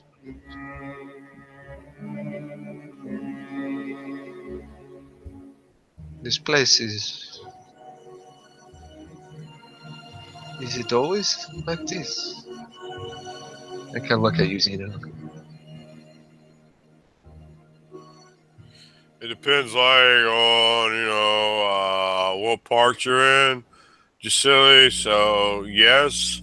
I mean, I told you about the Fingers. So, they are more, I guess you'd call them like town builders. They do stuff like they have, their caterpillars and I don't know, like, God, what are those things called? Like the little ones, insects, they make like the water. Oh, God, what is it called? They like water that comes out of their butt. It's not water, though. It's sweet and like lots of bees. I mean, they're always with the skeps. But, yeah, they're always like, making their little homes in trees and like, just a couple of trees could be like a town to them. And, we move around, we come around, and we spend some time with them. We swap stories and change tales, give them news and gossip, and we get, certain items from them of interest, make our trades, build our bonds, exchange names and deeds, that sort of thing. But, I mean, they really like insects, like lots of insects. They always trying to ride around on, like, I don't know, really big bees and moths and that kind of thing. How do we get the attention of those who live here? I feel we are alone, but not alone. I mean, I take it you were describing like a little sprite area, yes, from what you were saying with all the little nuanced descriptions. That's how I took it. I mean, you don't see any sprites, although you certainly, Zeno. Some of the details you'd given me sounded like them. Yeah, they certainly must have been put there by sprites because they're so tiny. Although you don't see any floating about. Hey, like, wait a minute, Frank. Yeah, get their attention. Stand back up. Who are you talking to? Well, like if there's sprites around here, I mean, I think this is like one of their. I think this is an area, you're gonna find some sprites. It looks like the kind of stuff that they do. Could be like a little foraging, farming area. Let us look for some sort of meeting place. They got great wine. Oh God, I need wine. You've made mention of that. I know you haven't talked about much else. Well, I'm sorry, but some of us like to get drunk. That's right. As you call out that, there's no response. Continue. And as we're moving, I'm looking for, I'm thinking standing stones. That would, in my mind, that would be a location where you would meet, right?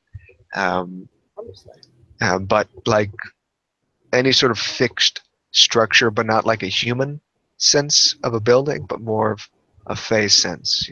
Just standing stones, or just like a single stone with a hole punched into it, or like just a really big tree with like little carvings or something on it. I'm just looking for essentially the souls. Yeah, and moving further into these woods, and the light sporadic in places. And I don't make mention of it, but I kind of lead the other two because I don't say anything, but I immediately catch that they might be having difficulty moving through the underbrush and the canopies. Not a lot of lights coming in here. There's little glowing motes of weird seeds, right? Like berries, whatever. Mm-hmm. But other than that, I just sort of almost maybe out of instinct just sort of move ahead of them a bit, and I just sort of in a very sort of passive sort of leading sense. Yeah. Why don't you give me an outdoorsman roll? You're sort of leading here. And I'll be following up, but you probably, if you look back, Jazili, see a bit of anxiety on Cole's face. This place is even more alien to him than you even. Mm-hmm. Yeah, 13. You left that 14 hunting, though. Hunting Alas. Alas. Hunting some cairns. Yeah, I mean, you think you don't see any sort of standing stones or anything that is even for you. So, gotcha. So like I should note, I don't have my bow out, and for the others, it's just sort of on my shoulder. I got my bag on my other sort of shoulder kind of deal. And looking around a bit, maybe like 5 minutes, as we're entering on into this weird mystic woods. Then it dawns on me. Then I go to that wooden case. A moment, you two, as I kneel down and I start taking up my violin. Perhaps there is a better way to call them to us? What a nicer way to announce our presence than simply shouting. They like music, Xeno? Yeah. No, I mean, that actually does sound like a good idea. Maybe I should have thought about that, but I didn't. There's no matter. It is happening. No. Like as I get on up, then as we move, I just start, and it's kind of like this sort of not a very lively tune. Jazili doesn't do lively tunes that well. It's kind of just like this longer, sort of deeper, romantic, almost sad type music on the violin. Just. And George, if you would check roll 20 real quick. And you, dark, romantic tone, as you're walking a little bit, sort of slowly. Yeah, just as we're moving, and I'm looking up at trees. Yeah, go ahead. I'm assuming from a Miyagi perspective, they'll be up in trees. These trees aren't big enough. Sprites, so I'm just gonna look around. And like you hear, as you sort of like begin playing, sort of like finish up like a song, it's almost as if that there's definitely people here. You hear sort of like coming from your left, almost like a small child giggling, and from another, like, well done, and so another some my ear just sort of twitches slightly, of just sound. Like not sure what they're like yeah. Again, this whole place is almost, hence the name. Mm-hmm. Like the wind itself sort of has a whispering upon it. Like once I'm done, I pause and I hear like those other voices, and I slightly look at the other two, like as I know at this point I could hear things that sometimes they don't. So I just like look back at them, silently looking at you, like, did you just hear that? The other voices? While you're doing that, you see Cole kind of spinning around, just slowly trying to look at everything. Just anxiety written all over his face is getting more and more antsy about what we might be calling towards ourselves. Nick, may I ask about what time it is? Or are we in the middle of the day still? Or more particularly, like, what's the lighting like? Is it? What's the lighting like? The lighting. So it is about perhaps mid-afternoon, but the light in some places it comes down unobstructed by the trees, but in most places the canopy is such that and the leaves are such that the light that does come down, it comes down kind of if you imagine like a colored piece of wax paper or something like that, purple, large, almost sort of wide paddle-like leaf. The lighting hits it, and the sort of purplish light coming down here. So the light is dim, if you'd imagine that. So it's kind of hard to see, and the light it's not the color of the sun in most places, so it's unnerving. Okay, that's right. Well, yeah. And anytime I'm looking, try to like peek through where it's darker a little bit, have my left hand on my sword and just peering through, leaning forward a little bit and stepping back, looking to different direction, hoping that I see whatever Zajili was just talking about. Mm-hmm. And you definitely hear it as well, but you don't see sort of any sprites. Sort of the same with you, Zeno. Knowing what you know of the sprites and the Fae here, I mean, that sounds like something they do. Although they're being a bit, shyer than typically they are, or typically in your experience. It's a bit puzzling. Usually, sprites are very curious creatures, but Actually, why don't you give me? Yes, sir. Scared of Giselle. That's what I assume. You're scared of it? Maybe. That's what I think. May very well be it. And I think they probably don't like the human either. So. Yeah. Yeah, I mean, he probably looks threatening to anything looking at us. Absolutely. And so, as Giselle sort of continues to play the violin, kind of. Why don't you give me an insight roll? Oh boy, Zeno. Actually, everyone could give me an insight roll. Although Zeno, you'll get a bonus. I better be a big bonus. Yeah, I know. That roll is hard. So. Oh, damn. Damn, I just hey, there you go. Roll. Hold on, let's see what it turns out to be. Don't deprive. All right, so that's always roll double 8s in infinity. That's an 18, which is like insanely high for me. Hey, there you go. Yeah, who would have thought? A little bit behind with the 17 for goal. All right. And yeah, okay. Okay, everyone got it. So, as this in a kind of a small montage, this situation continues, and no one is sort of showing themselves. No one's announcing themselves, and it's almost as like you don't realize until you realize you've gotten sort of completely caught up, and you're not sure where you were. You're lost, but you get the feeling like you hear, oh, there's, whispers and sounds of clapping, or two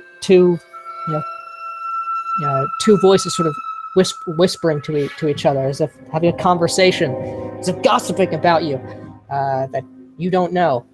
Hey, listen. I'm thinking Sindarian. I'm like Zeno, and don't worry. Again, this is Sindarian. Don't worry about the human and the freak monster thing here. I'll protect you on the name of the satyrs. I just want to see, maybe get some of that wine you got, and talk to you a bit. Maybe like some news from the outside. I comes from lands where there are humans, and there's like some boozy, maybe like other stuff. Yeah. Like give you information. So just come on out, like Frank. Yep. And like you say that, like then you hear like it's like behind you, like right behind, like how will you do that? Just sort of see on like a branch. Didn't even see me coming. Yeah, well, I didn't say I was like the best at seeing everything, so excuse me for you being able to sneak up on me. But listen, there's like goblins about. And I look at her like the lust just starts filling my mind. I kind of like coming on in. There's no goblins here. No, I mean, they're not that far. The gobbies are not that far away.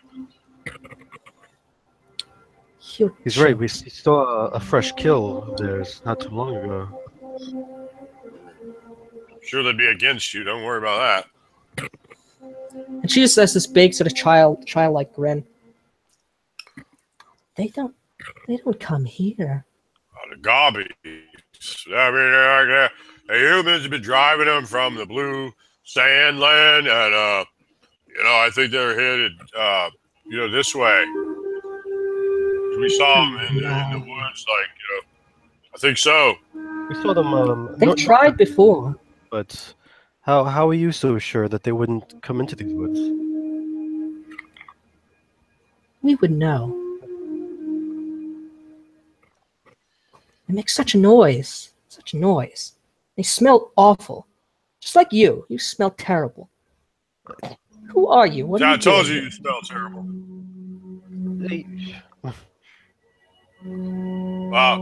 Excuse them, please. They are but my humble subjects.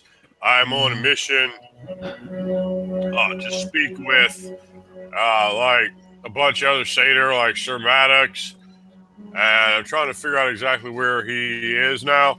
So, like, they're accompanying me, so don't you worry about that. They're not causing any problems. If they do, I'll give it one right to the mouth. So you don't worry about that, there, little one. What do you want with him? As like, Jazili, like, another one of these doesn't look exactly like this, but sort of another sort of sprite just comes over and with these sort of butterfly-esque wings, and it just starts like you don't even see it. It's like behind you. You hear something like, or you feel something like pull on your hair, and they sort of flutter back, kind of like pointing and laughing at you. As this conversation is continuing with Zeno, of course. Well, I'm just sort of dumbfounded by that. But what do you want with him? Oh, I told you I need to talk to him. Why? Because we're trying to prevent there from being a lot of violence. The humans got mad, so I had to bring this human. Humans are always human, and we're trying to avoid some problems. It's a diplomatic mission. I'm a diplomat. And you can understand it clearly. You talking to me, so you know what I'm saying. We try to bring. I'm trying to bring about peace, so there's not any violence. Your people aren't being bothered. So I ought to try to straighten things out. So I need to speak with him to do that. Yeah, you understand what I'm saying? No. There was an incident up north in Triadano involving Sir Maddox, and so we're looking to. And there's an uproar of just laughing and of giggling. We know. Heard all about it. And how would you all know down here? Of course I know. I told you, you talk a lot. That's all. Okay. Have you known that we've been in the forest this whole time? How long have you been watching us? She just smiles. Like a knowing smile. You really shouldn't be here. So just looking pointedly at you, Cole. My presence here is to show good faith towards the mission of peace that my associate Zeno is on. I don't know. I'm just quietly listening. Shouldn't have brought someone human who smells so bad. Yeah, I mean, he does stink even for a human. But listen, I need him for some different reasons. It'd take a while to explain. We can sit down and talk about that. But listen, what about that sweet aphid wine? Huh? What about that? And she, as you see on the picture, she's got a little it's like a large sort of seed. Start licking like my a lip, coffee, yeah. like a bean, and she just takes it and just drinks some. It's like a little gourd. She's Hey, wait a minute, hold on. She sort of holds it in front of you. She drops a few drops and sort of flitters back on her wings, just teasing you. Come on. Oh my God, I'll make it well worth your while. Why don't you just a little sip of the nectar to get me through, Is that what you want? Yeah. I don't know. What about you? Would you like some? Who are you? She's looking at you, Jazili. Why is your hair that color? I kind of like raise my chin up a bit. She's Doesn't look good speaking on- Pekingese, right? No, she's speaking in she's speaking in Sindarian, but then sort of switches to Pelganese as talking to the human. She says in Sindarian to you. I just sort of tilt my head, kind of raise my chin. And I reply in Pekingese. I speak this tongue. And she just frowns, like her face squints up. Oh, such an ugly language. Really shouldn't. No face should be speaking it unless having to talk to these smelly humans. And like, Why in my mind, is your hair that color? She says very slowly, as if you're dumb and can't understand it. And you see, like, I look at her and, like, I think, like, oh, this is a Fae. We're in Fae lands. Oh, okay. And I just speak something in Ajuran real quick, like, and it just sounds just like a quick poetic line. I'm just, it's a Salathum Mathira.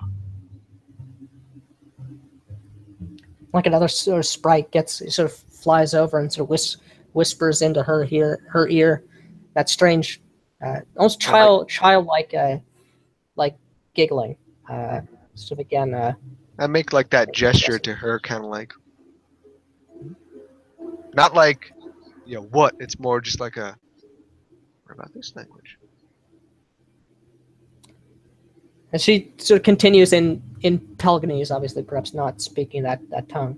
And then not many. My hair is this way because I've been born with it. I say in Pelganese.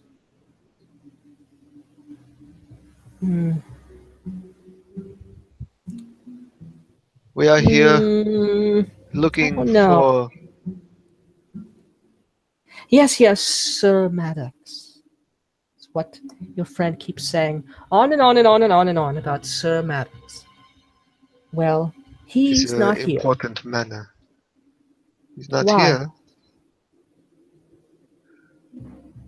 We have come from the land of the humans. They call it Triadana. In this, there was a great festival. Great songs and stories were told. But the humans, during that time, they did not know of all the songs. And though I may be a bard, I can gesture to the violin in my other hand, I too must confess that I did not know all the songs of this land, in particularly these woods. For those of the if there was Fae, a festival, they should have invited us. Terribly rude. Terribly rude. I believe Sir Maddox was invited, but he did not enjoy the festival, for there were no tales sung of the Fae of the woods. Your people are in allegiance with the human. They have sent us as a means to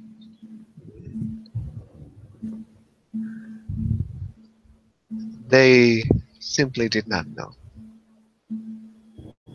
I think they did know. That's what everyone else is saying. Why should we let you through? I'm sorry, but for the humans. would you presume to stop us exactly? We just mean to pass through. We mean you no harm. Well, let's not get threatening towards now. I'm sorry about that. Why don't you just give me some of that do wine and, we'll just sit around and have a good talk. I mean, that sounds better. We have journeyed a long way here to meet with this satyr. And perhaps once our business is done, we can share songs and stories to bring back to the humans of this land.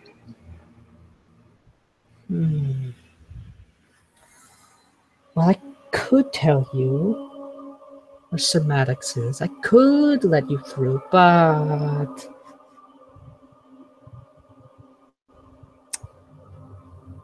I don't know. Why don't we play a game first? If you win, I'll tell you where he is. And give me the wine. And the wine. Oh, yes. It's very good. Yeah. But and the wine. They're like, let's make sure, like, the terms are understood. Because, like, and the wine. Well, of course. All right. Obviously. Sure. All right, then. I don't know how Sprite Games go. So. Like, I ain't one of them. I pointed both of them like, you ain't fooling me. Games? Could you not just accept some coin for the information? Man, just stop. Just let her talk. I'm sorry. I don't know. Coins are I just so... look at her shrug, like how like my friend just embarrassed me.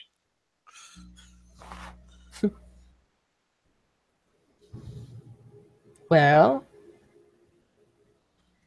what do you say? I'll tell you.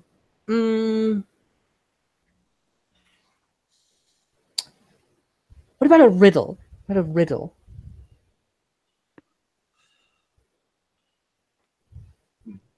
You solve it. I tell you where your ceromatics is. We let you go.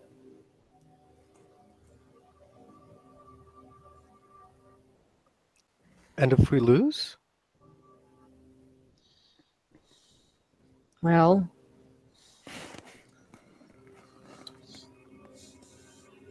if you lose, well, let me drive you out of the wood. You're not allowed to come back. I mean, by not come back, you just mean both of them. Like, you ain't talking about me, all right? Now, you came with this smelly human. I mean, don't you need someone to carry your stuff? Look. All right, that's enough. I'm not some simple smelly pack mule. I put my hand like this. He is a smelly pack. Don't listen. That's exactly what I think he is. Yes, I do too. That was childlike jeers and just jabs. This is you keep complaining of us, but this is no sort of hospitality. Well, maybe your people shouldn't be chopping down our woods. Yeah, she's got you there. Maybe you shouldn't be chopping down. You should have thought of that. Yeah, think about that, Cole. I'm not chopping down any woods. There's no reason to be disrespectful to me. I don't know. You smell pretty bad. He does stink. I agree. What is this riddle?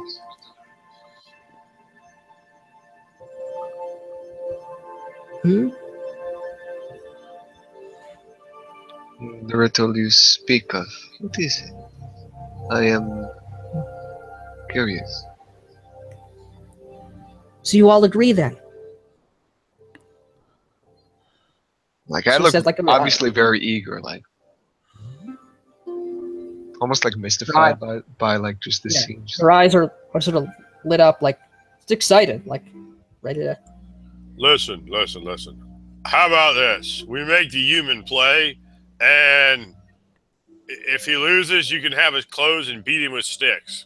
That sounds fair. You all play. I'm not good with riddles. I don't know. It's not. So are you saying that we can work together? I'll play your game, Discuss this Pixie. But yeah, I better get wine. Like, just a little taste to get me through. I start like reaching towards her with my left hand. And she like lets out like one drop, and she just floats and sort of flies above your. Just beyond your week. Like diving and like I'm going to the second base, like sliding. That huge tongue out. Oh, that's the stuff right there. Full of that sweet aphid dew. Oh, delicious. That's right. I just look down at him like that's so strange to me. I'm just looking. But then my attention turns back to this one sprite and the other. Just eagerly awaiting the riddle. That's right.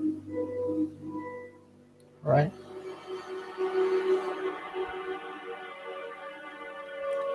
So find something. Still have Squidchara, by the way. I know.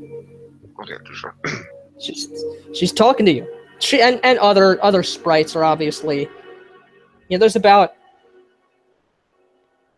like 8 or 9 of them, like all sort of came out of nowhere, like from the boughs of the trees, from the well, really you don't know. Now, about like a small handful, like maybe 3 or 4, have these strange butterfly wings, but the rest of them don't. They're sort of perched upon the like the branches and the boughs, sort of watching you, obviously continuing to make many jokes at your expense, but not able to sort of approach or to taunt you with the same, perhaps vigor as the others. I have to think.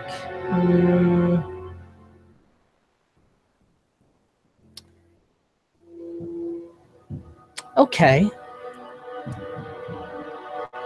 The sun bakes them, the hand breaks them, the foot treads on them, and the mouth tastes them. What am I? You have 3 guesses. Wait, say it one more time.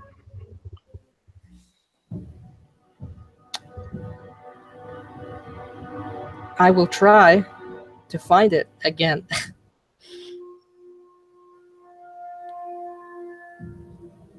don't have time to write it down. The sun bakes them, the hand breaks them, the foot treads them, and the mouth tastes them. What am I? Sun bakes them, hand breaks them, foot treads them, mouth tastes them. Yes. Hold on. So I like pull these guys in. I think it might be like, like wheat or barley or something like that. Like the hand breaks them, like with like a sickle. The sun bakes them, like getting them ready for like a distilling process. The mouth tastes it, right? And the foot treads on them, like some kind of like a grassy type of like like for bread maybe, like it's for bread or for wine or something like that. So it's barley or wheat. We have 3 guesses. Well, do you not make then I look at the Mihan Gien and go, 3 guesses. there's no way you're going to know any of this stuff. And I'm like all pondering, like. Oh, nice. Yeah, well, I think it's just me and you, so I think it might be. I think it might be wheat. I mean, do you not make wine, as you just mentioned, by stepping on grapes and crushing them down?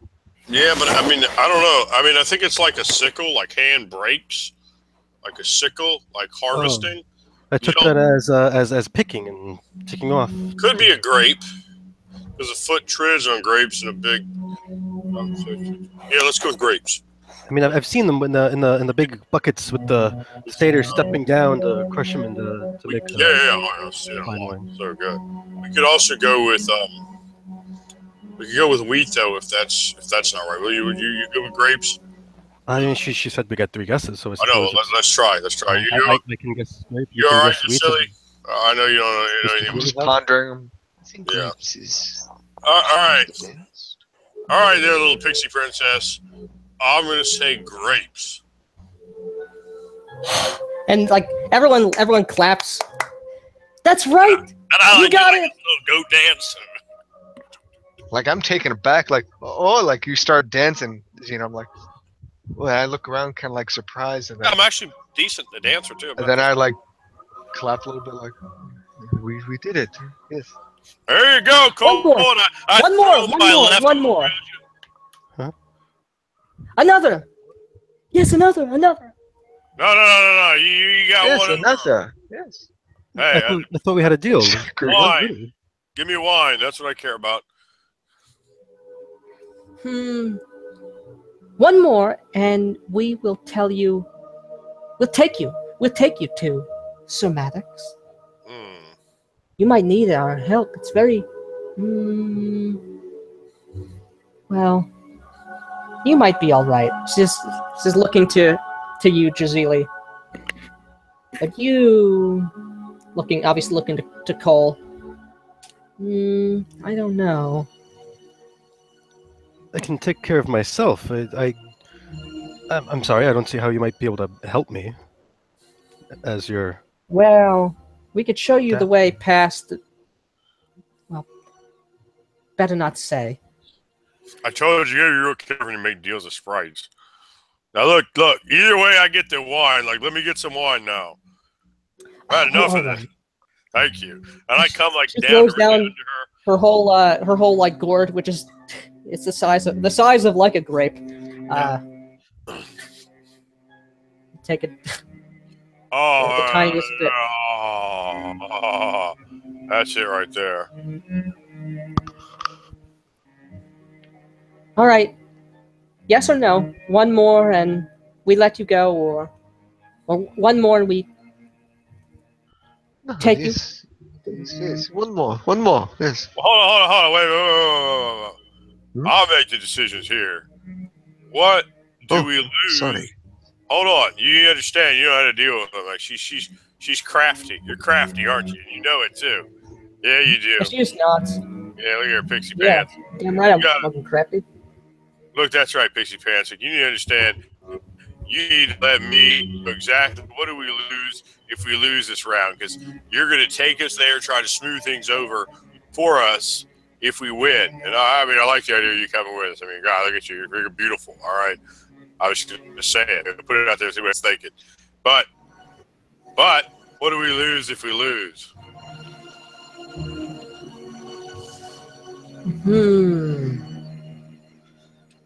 Well, if you lose, well, he has to come with us. Oh, just that? Oh, that's fine. Huh? All right, so let's go. All right, come on. I just make the deal. Hooray! Don't, Zeno, you can't lose this. I put a hand on your shoulder, Cole. Like, no, we got this kind of thing. And I look at you. You're good at 3 guesses. I guess it's not like they could take me anyway. Look at them. Yeah, okay. Well, when you're sound asleep and you wake up somewhere else, you remember you said that. Not worry. Cool. Yeah. All right, come on. Give it to us, princess. My voice is tender. My waist is slender. I'm often invited to play. Yet wherever I go, I must take my bow, or else I have nothing to say.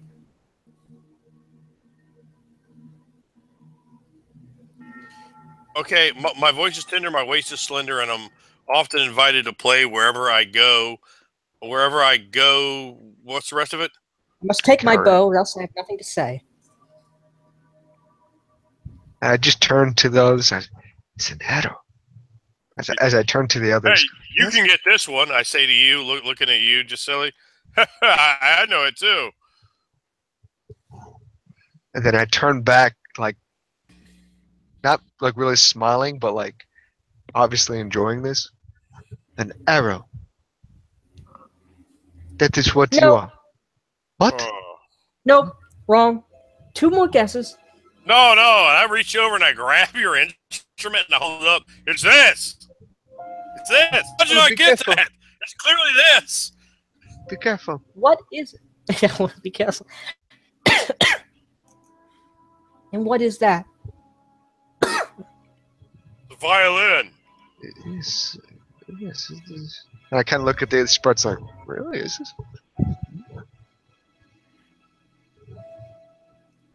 And she sort of looks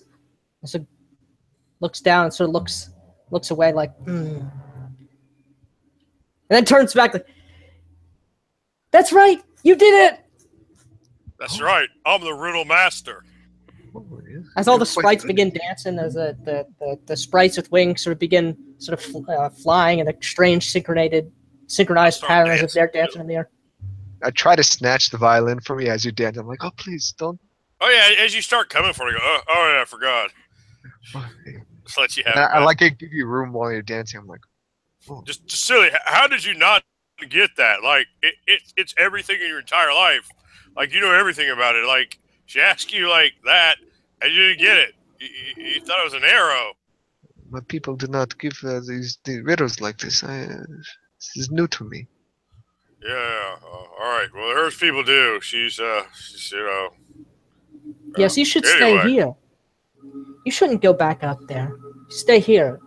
More riddles. Yes, more riddles. Like she doesn't ask you to do it, do anymore. But like, we love riddles. We know so many.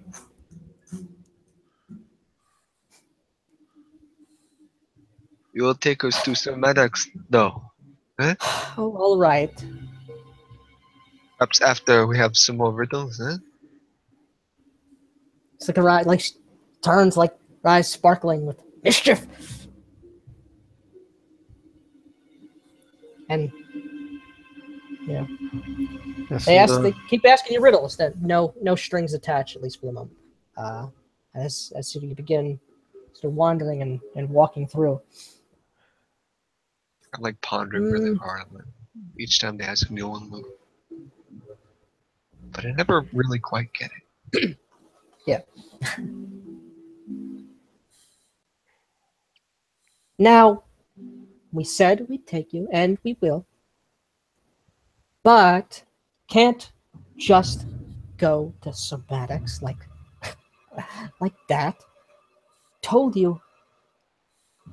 See, like she flies up to you, Xeno, like, he smells absolutely horrible. How can you stand it? I know it's hard. It's really hard. You got to try not to get just smell it. Man. It's terrible.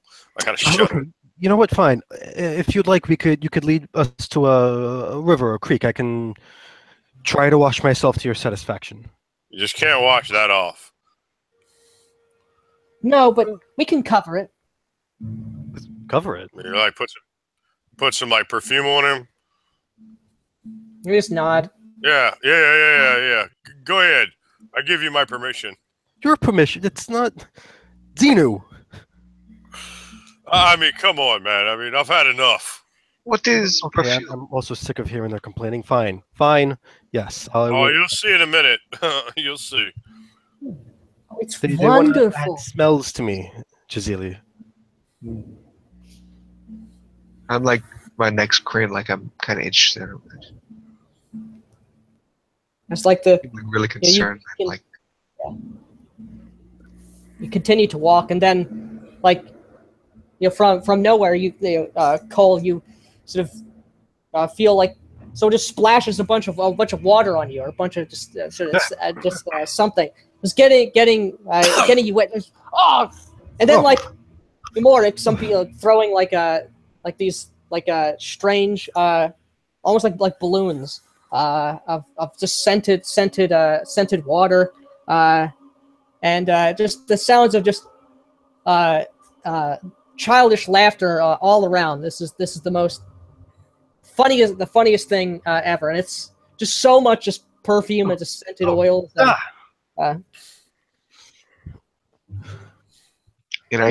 there. You missed your spot. As flow another, as though you see sprites up top with like sprite-sized buckets, but there's just like a bunch of them, like a colony of sort of sprites, and they're all out there just just dumping water and just shit on you. Some like just dumping like strange dyes upon you. So like your hair, like a portion of your hair is just blue. It's just blue, blue now, and others. I could apply it myself. I could apply it myself. Can I crinkle my nose? I kind of. Yeah, it's like a lot for your nose. As I like move away from them. Oh, what kind of smells is it, by the way? What do we got going on? It's just like saccharine sweet, like honey oil and rose water extracts from no doubt some strange sweet smelling flowers, like diluted nectar. What's that? So I guess it might be pleasant if I wasn't drenched. Yeah, it'd probably be nice, but they just unloaded on you, and now it's just so overbearing, which is kind of like, it's like, no, a bit more, like again, just still making, the fact they put so much. It's funny because you're in an embarrassing situation, but also like implying that you smell so horribly that you need this much perfume to cover up your unpleasantness.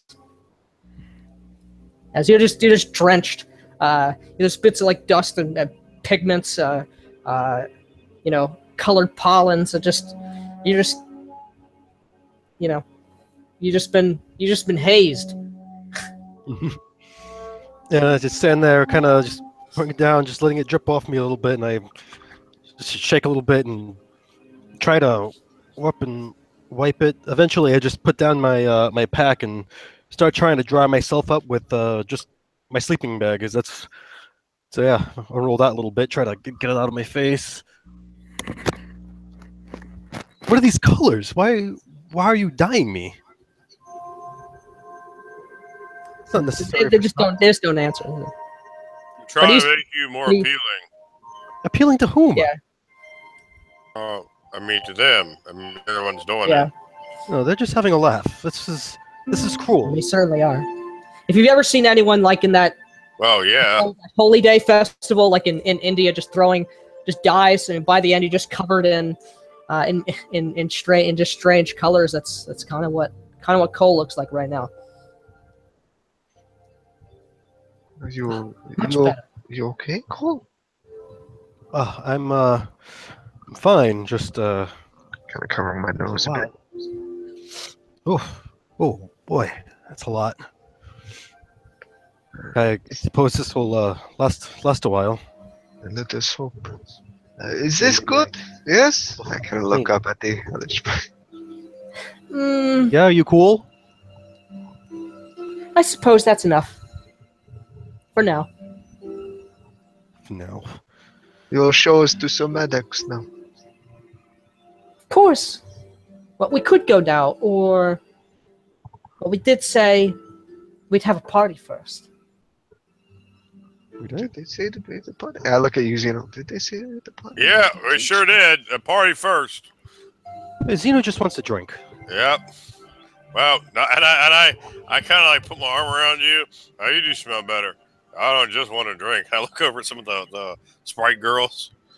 Yeah. I mean, we could... How are they going to have enough drink for you? You get a little taste of it.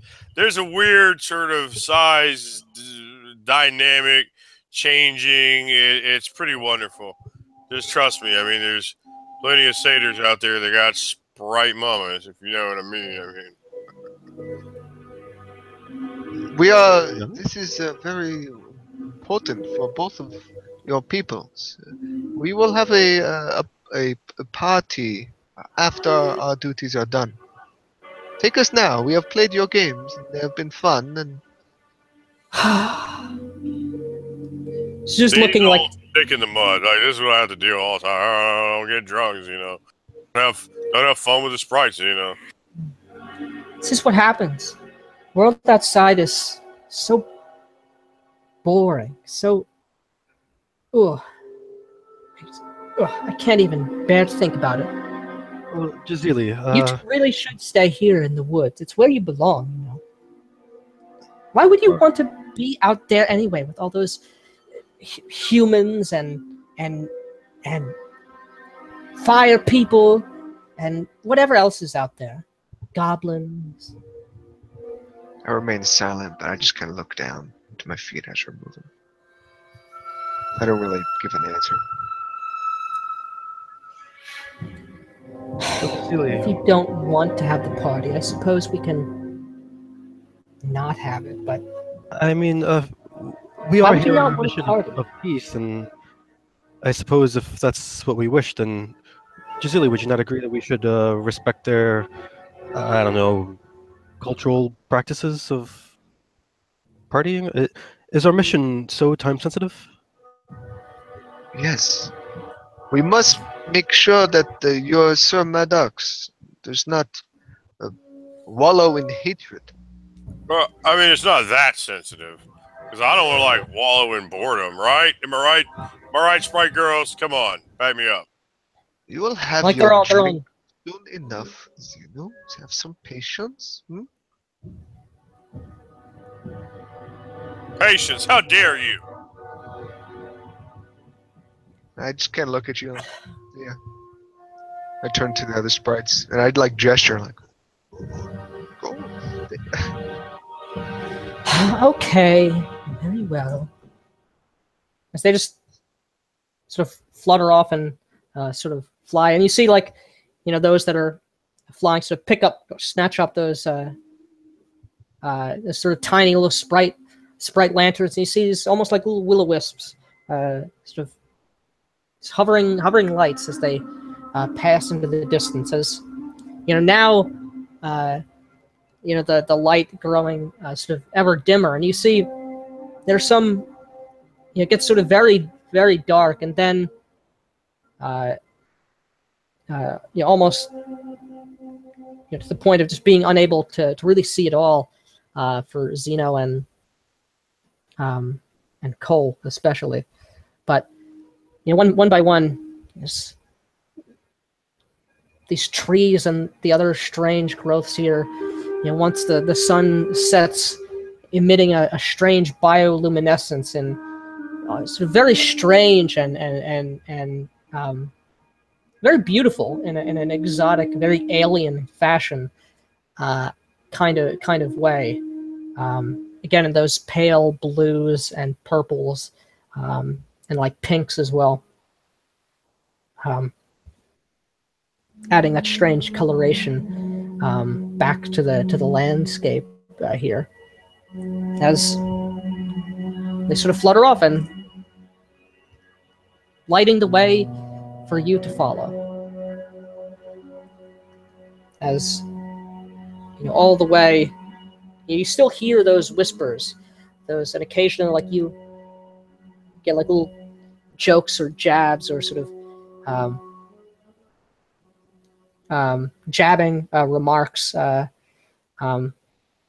Some of you, Cole, but Jazelia, with your keen ears, you hear plenty sort of in your direction, commenting on your hair and how they don't like it, and how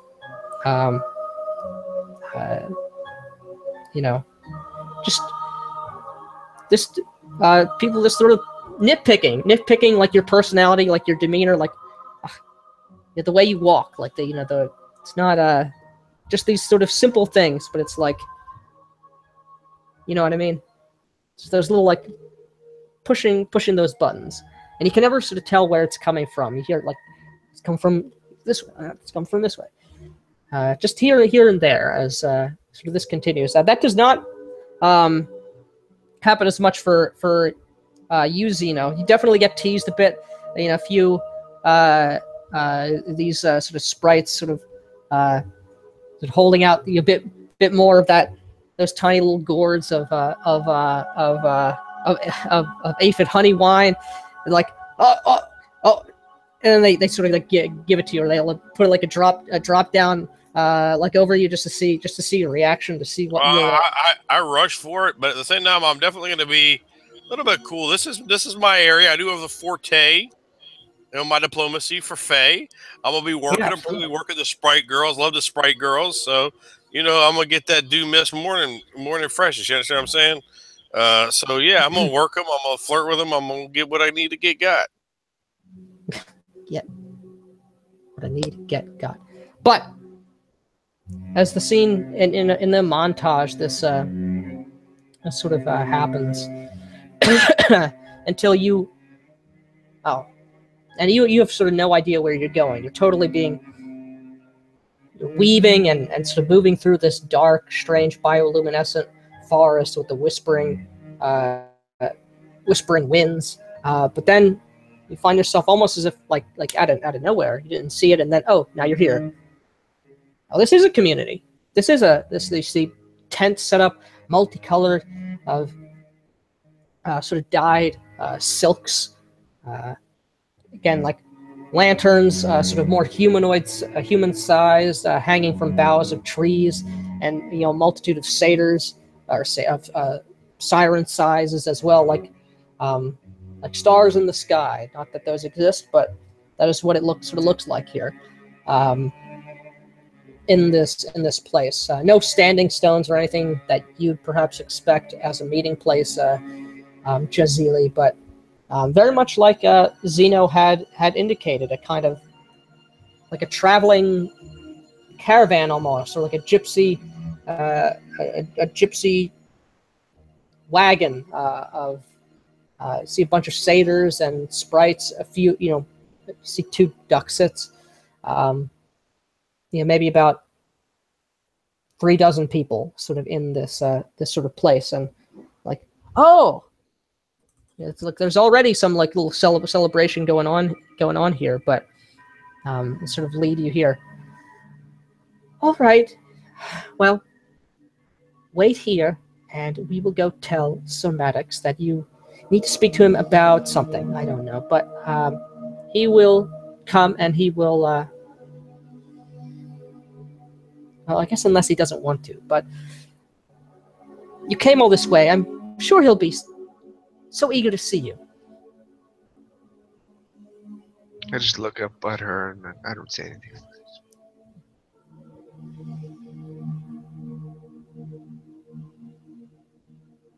All right. Goodbye. When I just look, and I look around, still kind of enchanted by this place. You see, there you hear music and carousing going on here. Bunch of satyrs here, and sprites. Like I look to Zeno. Primarily. And like I see there's a little bit of a crowd, but I look to Zeno first, like, and I ask, I smile. First to approach them. Well, let's let the sprites go there and like talk for a minute. I don't want the two to get to have a big problem. So why don't we let them go out there and handle it, and then we'll step in and see what's going on. But whether you need to treat it lively, this is not your world or worlds or whatever. It is very strange, but at the same time, it isn't that strange.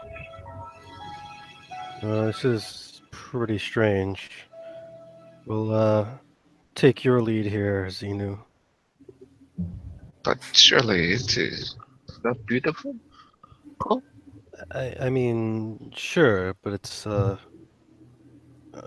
just odd and unwelcoming, perhaps. Is beauty not welcomed in your mind?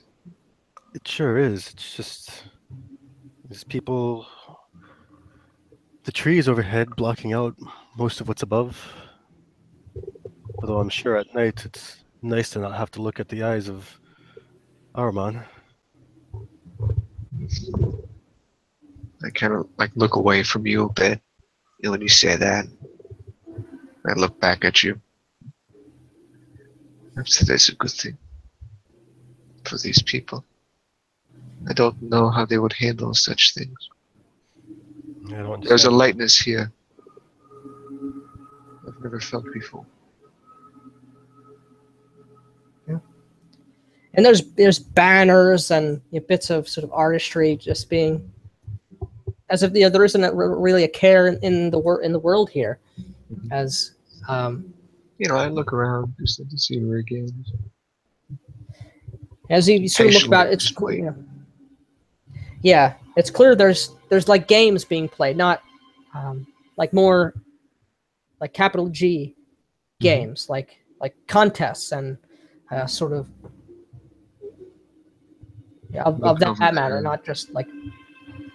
And you see, there's two satyrs, sort of like, oh, we're doing like a wrestling. It's one of the two of them sort of clash, butting heads. Like one sort of goes back, the other just tackles them as people are cheering and what have you. There's others who are there's sort of playing like dueling banjos almost. Like one's sort of got a strange sort of stringed instrument, and is sort of playing, almost trying to, similar to what happened to you at the tavern, just like kind of trying to outdo the other. But there isn't that sense of like anger from either of them. This is friendly competition, just good clean fun. But after a time, you just observing all of this. A satyr sort of approaches you, coming through the crowd here as you've sort of stood kind of away. Much has been said about you three. It's just like looking down at Cole. You're still hazed.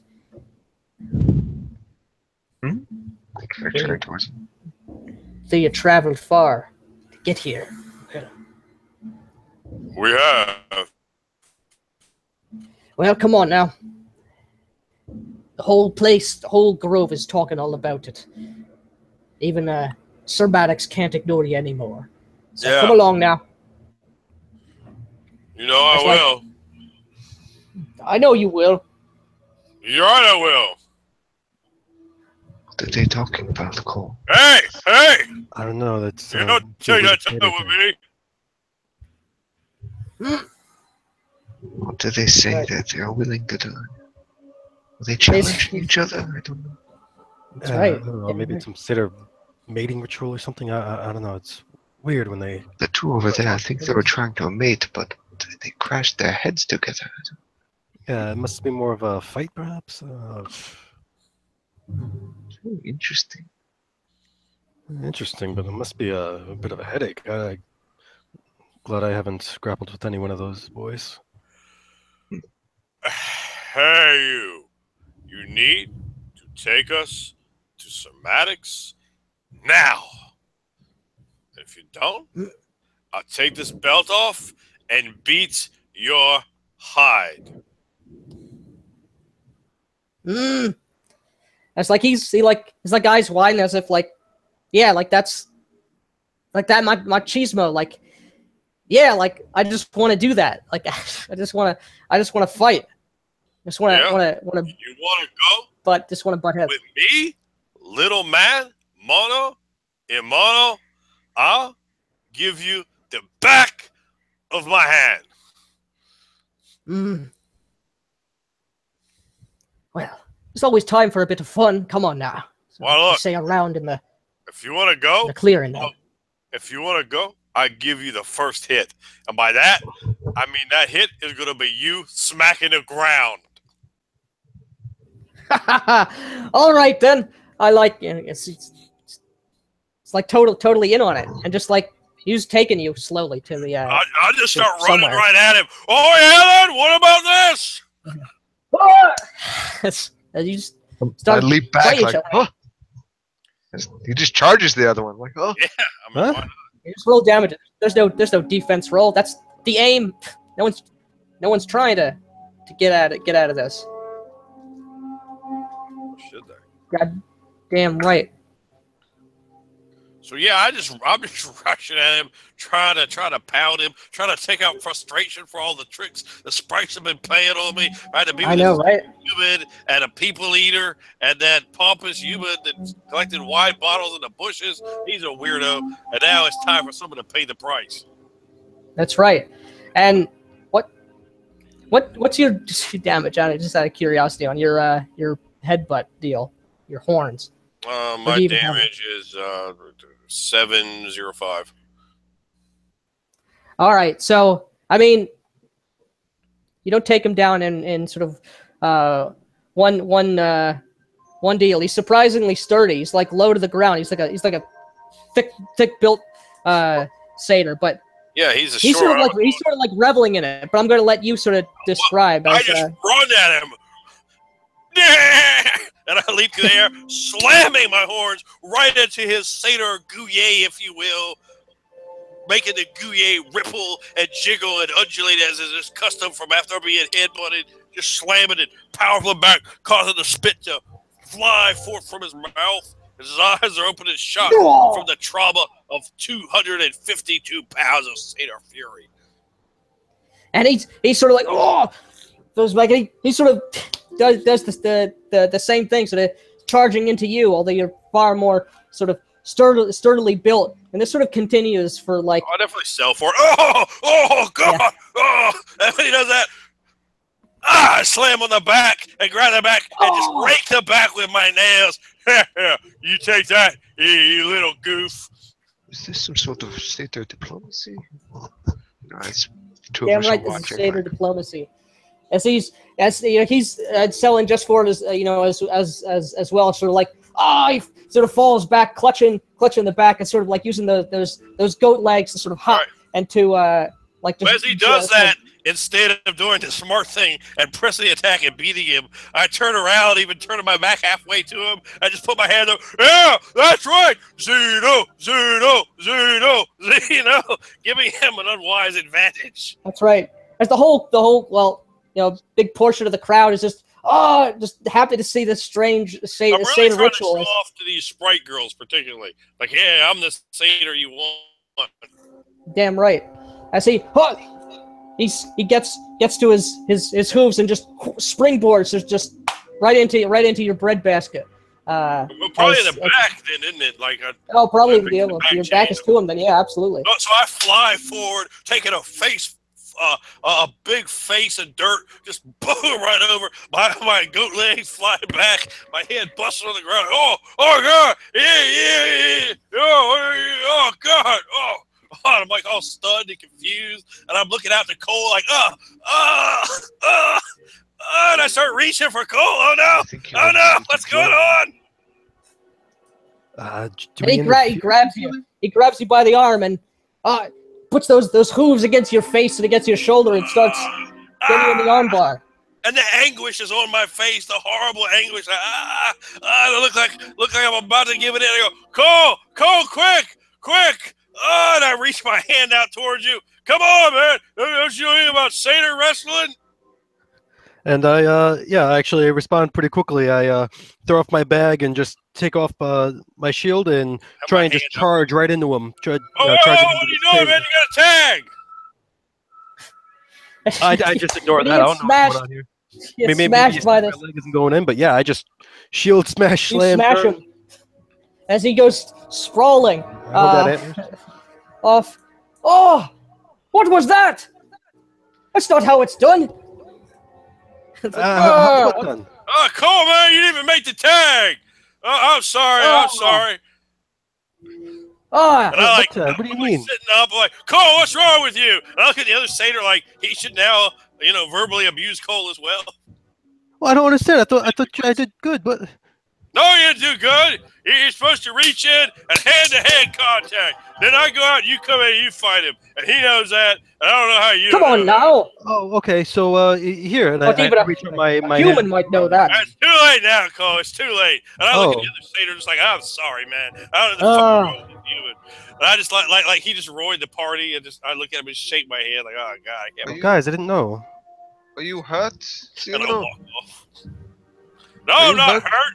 Man, just Cole, you're supposed to be there, the tag, and but you just, man. Oh, okay. I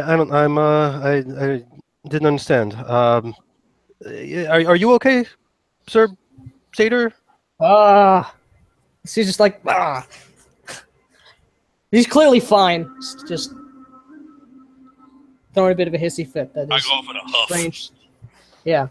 Like, I kind of get by you, Cole, and I don't touch you, but like I just kind of go near you and I just give you like the same bewildered look that maybe you have. Yeah, and I get my head. I'm mostly like looking down at my feet a little bit and trying to just really like kind of give you a look, but I have nothing to say. I don't know. I just shrugged to you. Just make my way back over to where my pack is and sit still and keep quiet for a little while. fucking I satyr. just watch with like a little curiosity. Of course, I don't And the scene, join in the headbutting contest. Of course, I bet you don't. But after he takes you through this sort of strange tournament, this little strange festival going on here, until taken to this very strange structure, almost as if it's grown from living plant fibers, not in sort of a fraying manner. Not that there are fraying structures here, but as if like the trees and the and sort of great, sort of thick, almost aloe-like leaves are sort of like shaped and kind of grown in a strange fashion. It looks strangely, that's fine, bizarre. But you see, upon around this this leafy kind of outcropping of strangely molded protrusions. There are sort of stakes in the ground where there's vivid green vines and sort of succulent grapes and other crops that are sort of grown about in this place. There's sort of some people working on them, but far less than you might imagine for a field and for a farm of this this size. And you're sort of led this totally vegetative structure, almost wood and leaves, molding and meshing in a strange pattern, which perhaps Zeno, you aren't particularly familiar with. This isn't a standard satyr or sprite abode, certainly, to your knowledge, but it is quite beautiful in its own strange way. There, see, sort of in like a kind of like depression in this, like as if there's like an atrium, and you see there's little like holes, like knots in sort of the plant fibers that have been sort of like plucked out, making these strange ovoid windows. Obviously no glass, just open space. As see him there. See him, by of course him meaning this man, Sir Maddox. There he is, much in the same way as he presented himself before. That kind of pompous sort of look upon his face. And Cole and Zeno, why don't you give me an insight roll? I'm gonna walk over to Giselle. Well, there he is. Right. I start stepping forward with the others. Oh, me.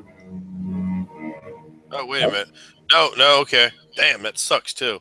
I rolled, for some reason it makes me double roll a lot, so I got all happy because of the second roll. Oh, yeah, I know, right? But then I was like, yes, and then I looked up and happened to see the first roll. So yeah, whatever it is, I mean, something horrible instead happens. I don't know what you're going for, so I'll just let you handle that fumble. Absolutely. Well, I mean, he looks absolutely happy to see you, as far as you're concerned. Cole, you don't pick anything up. But you see, like, his eyes sort of catch yours, and there's like a familiarity, and you obviously it's like, oh, like perhaps you've partied with him before in a drunken stupor, as he looks quite pleased to see you. Like there's a recognition on his face. Well,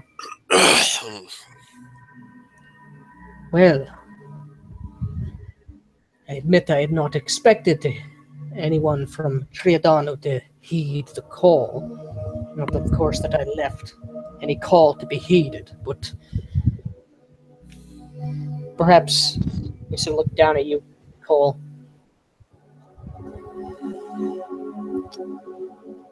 Now, then again, perhaps not. I was going to say, perhaps there are some in the human city that are not cowardly and without any sense of honor, but I remember you. Yes, of course, I helped carry around your belongings. Well, that you did. How much of a price did you fetch for my belongings? Huh? I hope it was worth the effort. I don't understand. I dropped your stuff off with you. And he sort of like, he quirks his eyebrow and sort of just turns his back on you and sort of walks languidly through this strange green and red and orange hall as shocks of coloration are shot through the veins and the fibers of this leafy estate, almost, if you can imagine such a thing. You see there's growths within here, like nodules that are almost like chairs and stools, even benches in various sort of oblong bean-like shapes as he sort of sits down upon one of them. Lord Maddox, we have made a journey here, sent from the word of the men who rule Triodano. You see here, we each bear, and I just gestured to like the pin that was given, 3 pins that was given to him. I just gesture. We have been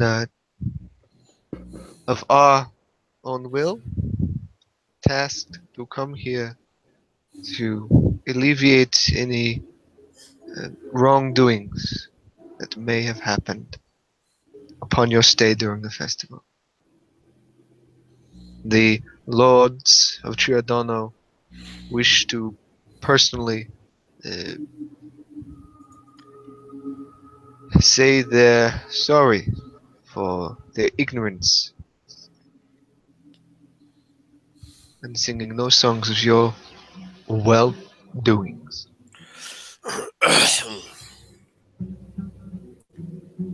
Why should I trust the words of Margrave Triodano Neptawi, who has already proven his lack of character, who has only sent those he can order around rather than coming himself now that he is threatened, now that there are consequences for his lapse in character, lapse and lack of honor. Why should I look upon you with anything greater than that of a street sweeper or a dung collector? Well, I do not know the man as well as perhaps you do.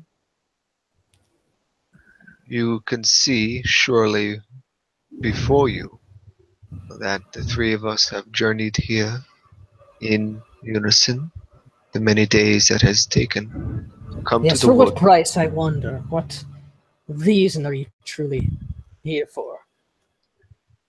My personal reason for making this journey is my people have a connection to the woods, and I had believed correctly that this connection would reignite something in me. Your woods are beautiful to my sensibilities, and as a religious man, I wished for my faith to be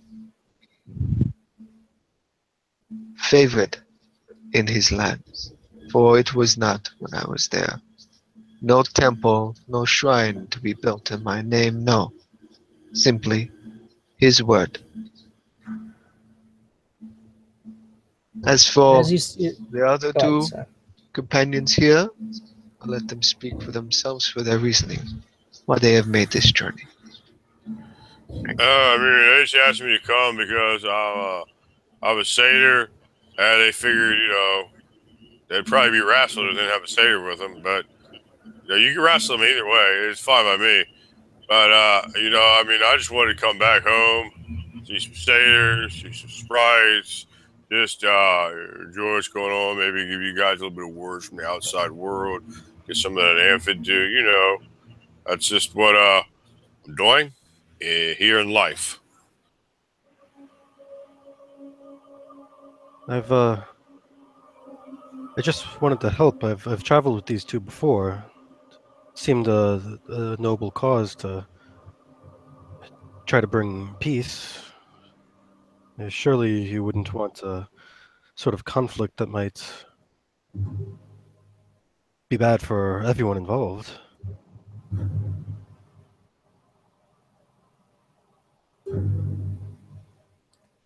He gazes sort of at each of you very intently as your responses, and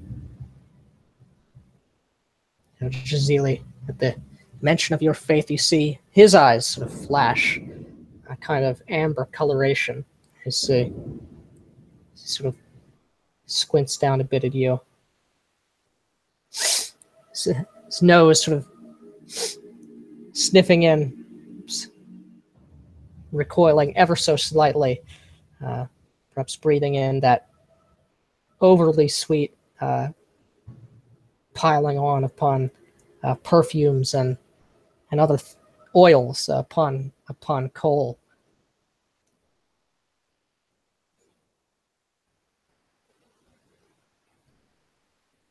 What was done is not a matter of choice, but, as I have said, a matter of honor. For those who value such things, it is not a thing that can be denied. If you've traveled this far, would you place the honor of a nation, of a kingdom, upon your own shoulders? Or do you assume the insult and make amends and see this grievance washed aside? Is what your Margrave promised you worth that? Hey, I think you have it within you to do such. He ain't my Margrave, first of all. But what is it that you want us to do? To make everything... Yeah. He sort of like sneers at you for a moment. You carry his brand. And so, like it or not, you belong to him. Think upon that, my brother. No, I just carry a big stick. I don't have his brand. Maybe that's what they do. But me, I'm my own man. I do my own thing. I have no association, connection with you, with a Margrave, or with anybody. I got 18 kids, and my name is Zeno, and that's all people need to know. Right. And then you look down, and you see that medallion that you totally forgot that Jazili had already given to you. Like, oh, perhaps you thought that was one of your chains. I mean, listen. I wear chains. This ain't for him. It's for me. I mean, I gotta look good. I look at the sprite girls like, you know what I'm saying. It is clear that there was a wrongdoing. No songs are sung of great deeds. We are here to make amends.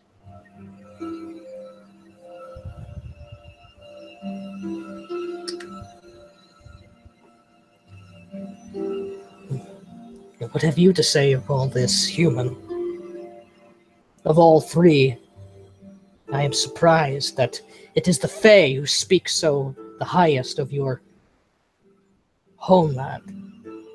And yet you have nothing to say on behalf of your people, for it is your people who are the instigators in this, and other matters. Well, yes, they are my people, but I'm not a high-ranking member of my people. I'm what they would call a bastard. But I thought it's important to still try to reign in peace. I'm no storyteller. I'm no artist, no singer. I couldn't be the one to more appropriately.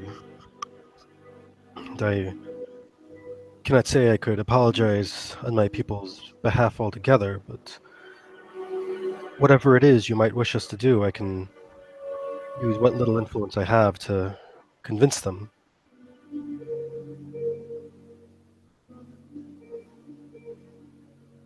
Sort of shakes his head. Such lack of passion, lack of care. Sort of looking upon each of you. You are a sorry defense for your Margrave and his kingdom. But if you insist, if you would take the risk, if you would make the effort to see that this disgrace is cleansed, then I will not stop you. I will let the powers of the wood decide whether you are worthy or not. Your character is of sufficient quality.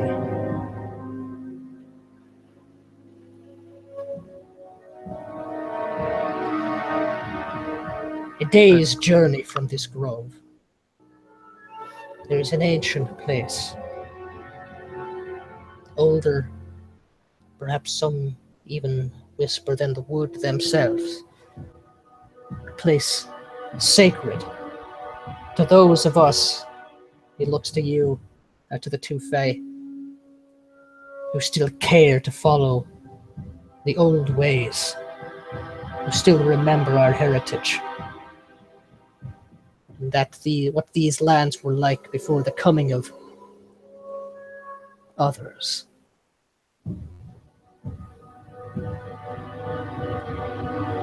Within that place, there is a pool,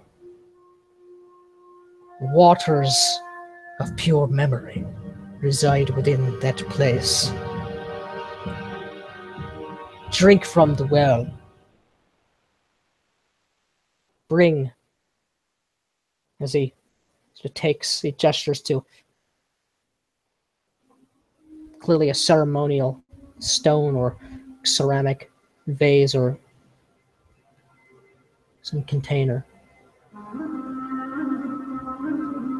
Bring a portion of it back to this place, to me. Assuming if what you recall and what you see when you drink of the waters is not enough to overwhelm you. These waters are the only thing to snuff out the fires that still burn, that still hold your Margrave's precious beast. If you wish to truly make amends, do this in return, as I have said.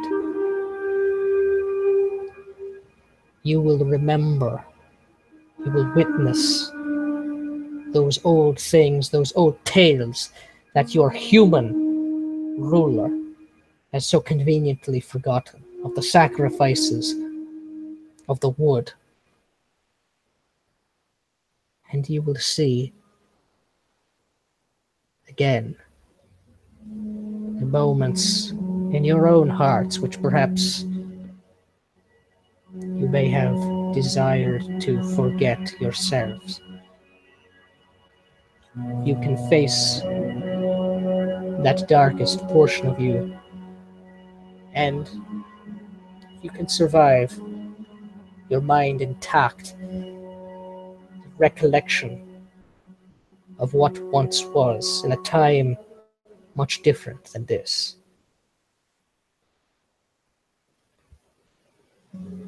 Then all grievances will be forgotten. So let me ask you this. You trying to challenge me and haunt me with shadows from the past? You trying to bring, even I'm looking like towards like all the sprites. I want to make sure I'm like impressing everybody with the presence.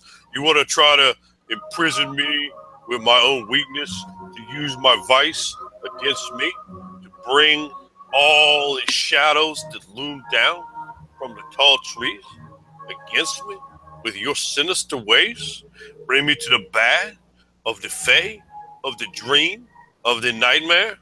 All right, but I tell you what, when I come back and I show you that I am badder than you ever thought, and I look at the girls and I just kind of like flex, like, yeah, that's right. You're going to say, hey, Zeno, you are the man among all satyrs, and you are a true hero. And I just kind of like flex on him, like, yeah, that's right. I'm not so sure that I understand the consequences of this small journey, but if that is what it takes, if that is what it takes, then I'm willing to try. It will be done.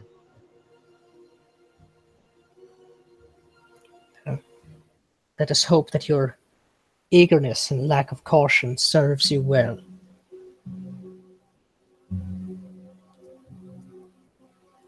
I will have points to another individual. This person. A strange species. As I really have to find a better thing than Roll20 to use this for.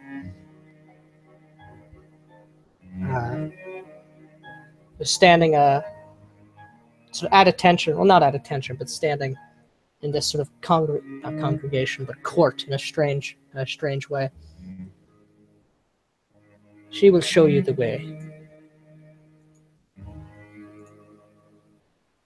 Until then, you and I have nothing more to discuss. I take it I know what that is, yeah? Possibly not.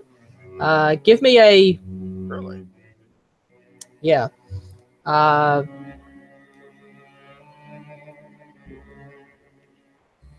Well, I'm going to say no. There's really no roll.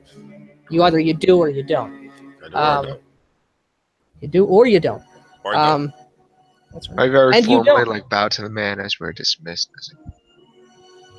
I look at her. Is this thing like stunningly beautiful, or what's this deal? It's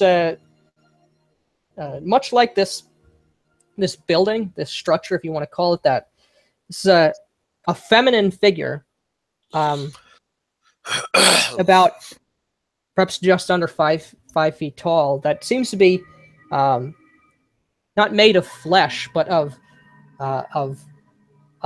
plant, of sort of shaped sinewy leaves, and of vines, with the exception of the eyes, which sort of have like an almost iridescent quality to them.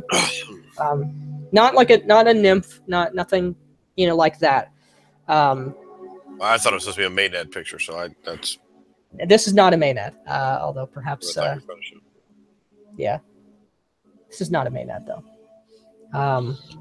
So I look at her, just, all right then, let's get this going, because I'm going to come back and I look at the sprite girl, like the one that was talking, and you better be here to hear all about what I've done. And I just kind of flex at her, like definitely being very like, in a like over the top, very bravo, but very like sexual kind of way towards her. Let me give you a diplomacy check. You've been hitting that well.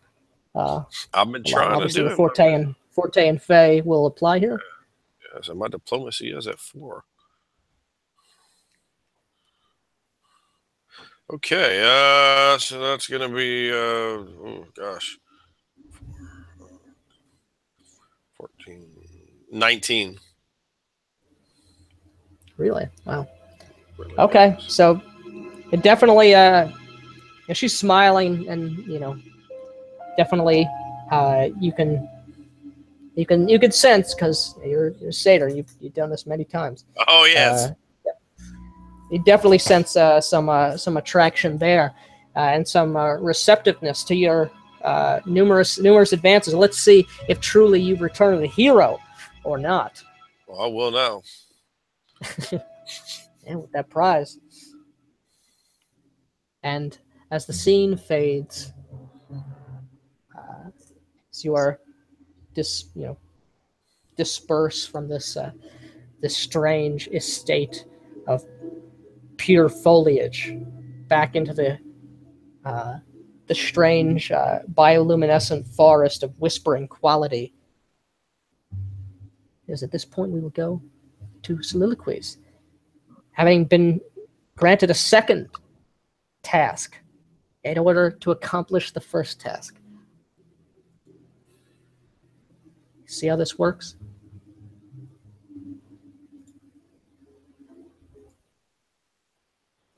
We'll start with Cole. As soon as I find your... So our goal seems to be within sight. Though I still don't understand this alien place and this weird request. Some sort of drug or something he plans on giving us? You know, whatever it is, I'm sure it's something that we might be able to succeed in, or perhaps not. I seem to be screwing up every other little thing I try in here, whether it's talking to those little fae or helping my friend in a fight. It's not something that sounds like it would be difficult, but if this just kills us outright, or makes it so that I cannot make it back out of the woods, or perhaps puts us in a way that we can no longer act respectfully towards this satyr, there's absolutely no telling. Oh, I have to calm down. Certainly couldn't be so bad. It wouldn't send us to our deaths. No, surely no. It couldn't possibly be all so bad. Jazili seems to have some understandings. Perhaps I can ask him as we get closer. Sure wish I could rely on Xenu more, but he seems too eager to run into this thing. Too eager. Perhaps he understands even less than I do what we're encountering. But no matter. We have to try something, and if it seems like we can't complete it, then perhaps we should just run away and abandon altogether. Try again some other day and someplace else. Add some more enemies onto my list. Always just making fun and dressing me down as per usual. I'd hoped the inhabitants of this woods may be different. My own kind always looked down on me, and now I have many more species here just still looking down on me.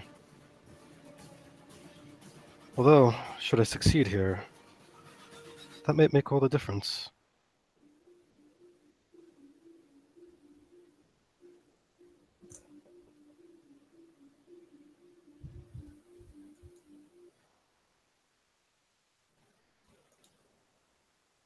I forgot this song is going on YouTube now. Different than your flag. Hey, let me explain one thing to you. You want to put me in a pit of my own despair, Sir Maddox? You want to challenge me and haunt me and put a war on me for a duck and some fire and a king who I could give 2 sheep's bollocks for? That's fine. You know, in the end, what it's going to be is the 2 of us. I had to mute you there. It's going to be the 2 of us, and you're going to learn respect one way or another, Sir Maddox, whether you will say to all of them that Xenu, when I come back and show you that I am full of machismo, and if not, I'm going to kick you in your stomach. I'm going to pick you up over my head. I'm going to lift you and drive you down to the ground, to the forest that you love so much, because I don't care about your forest, man. All I care about is all in the world, all of the beautiful women. And when I come back fighting whatever kind of shadow it is. All I can remember is the immortal words of my father right before he knocked every tooth in his boss's head out of his mouth, because I'm going to say the same thing to you, so-called alleged Sir Maddox, because I ain't call you no sir. I ain't call you no knight or lord or lady or none of it. But what I want to say is the same thing my father always said. I want to look you right in the eyes and say, hey, fuck you, man. And when you come to me, you're going to tell all the pretty young girls that Zeno is the man and you are nothing but a piece of trash that's been in my way and thorn in my side for some time and no longer. I rule the woods. I'll take on whatever demon from the dark shadows you want to bring up to face me. And at the end, it's going to be just the same way, man. Zeno, one more win for the good guys.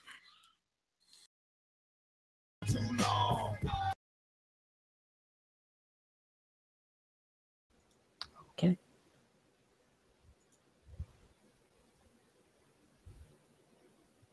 Walking through the mystic, sort of otherworldly forest here, go into the mind of Jazili as he looks at the strange small fae, the way the satyrs were acting towards one another, the general livelihoods of these people. And as outward, he watches with sort of curiosity and whatnot. In his mind, truly there is sadness. To think, when I opened my eyes the first time again, when I was born under the purple light of my Lord, out above those birds of wind, water, of thunder, of sound, I looked down and saw the great mountain ranges, the land. I saw the wound that is the blue ocean, way up high. I still remember that, and I will always remember that, I feel. But here in this place, I am brought to the same thought. I will always remember this place. It is beautiful. I wonder if that delirium man was speaking truth when he said he saw my people a long time ago moving through these lands. I wonder if they thought the same thing, looking upon this wood, upon this forest, upon its inhabitants, and thinking the same as I. My family would love it here. Nyande, you would love it here as well. Even in your sad moments that I find comfort in. I used to find comfort in. These places, so much more than what the humans can understand. I do hope in this quest be able to open up something to this human core. He's so defensive. He's so worried, paranoid. He has been hunted. It's plain and clear. I smelt it the moment I met him. The adrenaline, the sweat from his neck. He is afraid. I wonder if he knows he is afraid. I don't meet many humans that would say they are afraid. Even Zeno, he cannot mask his scent.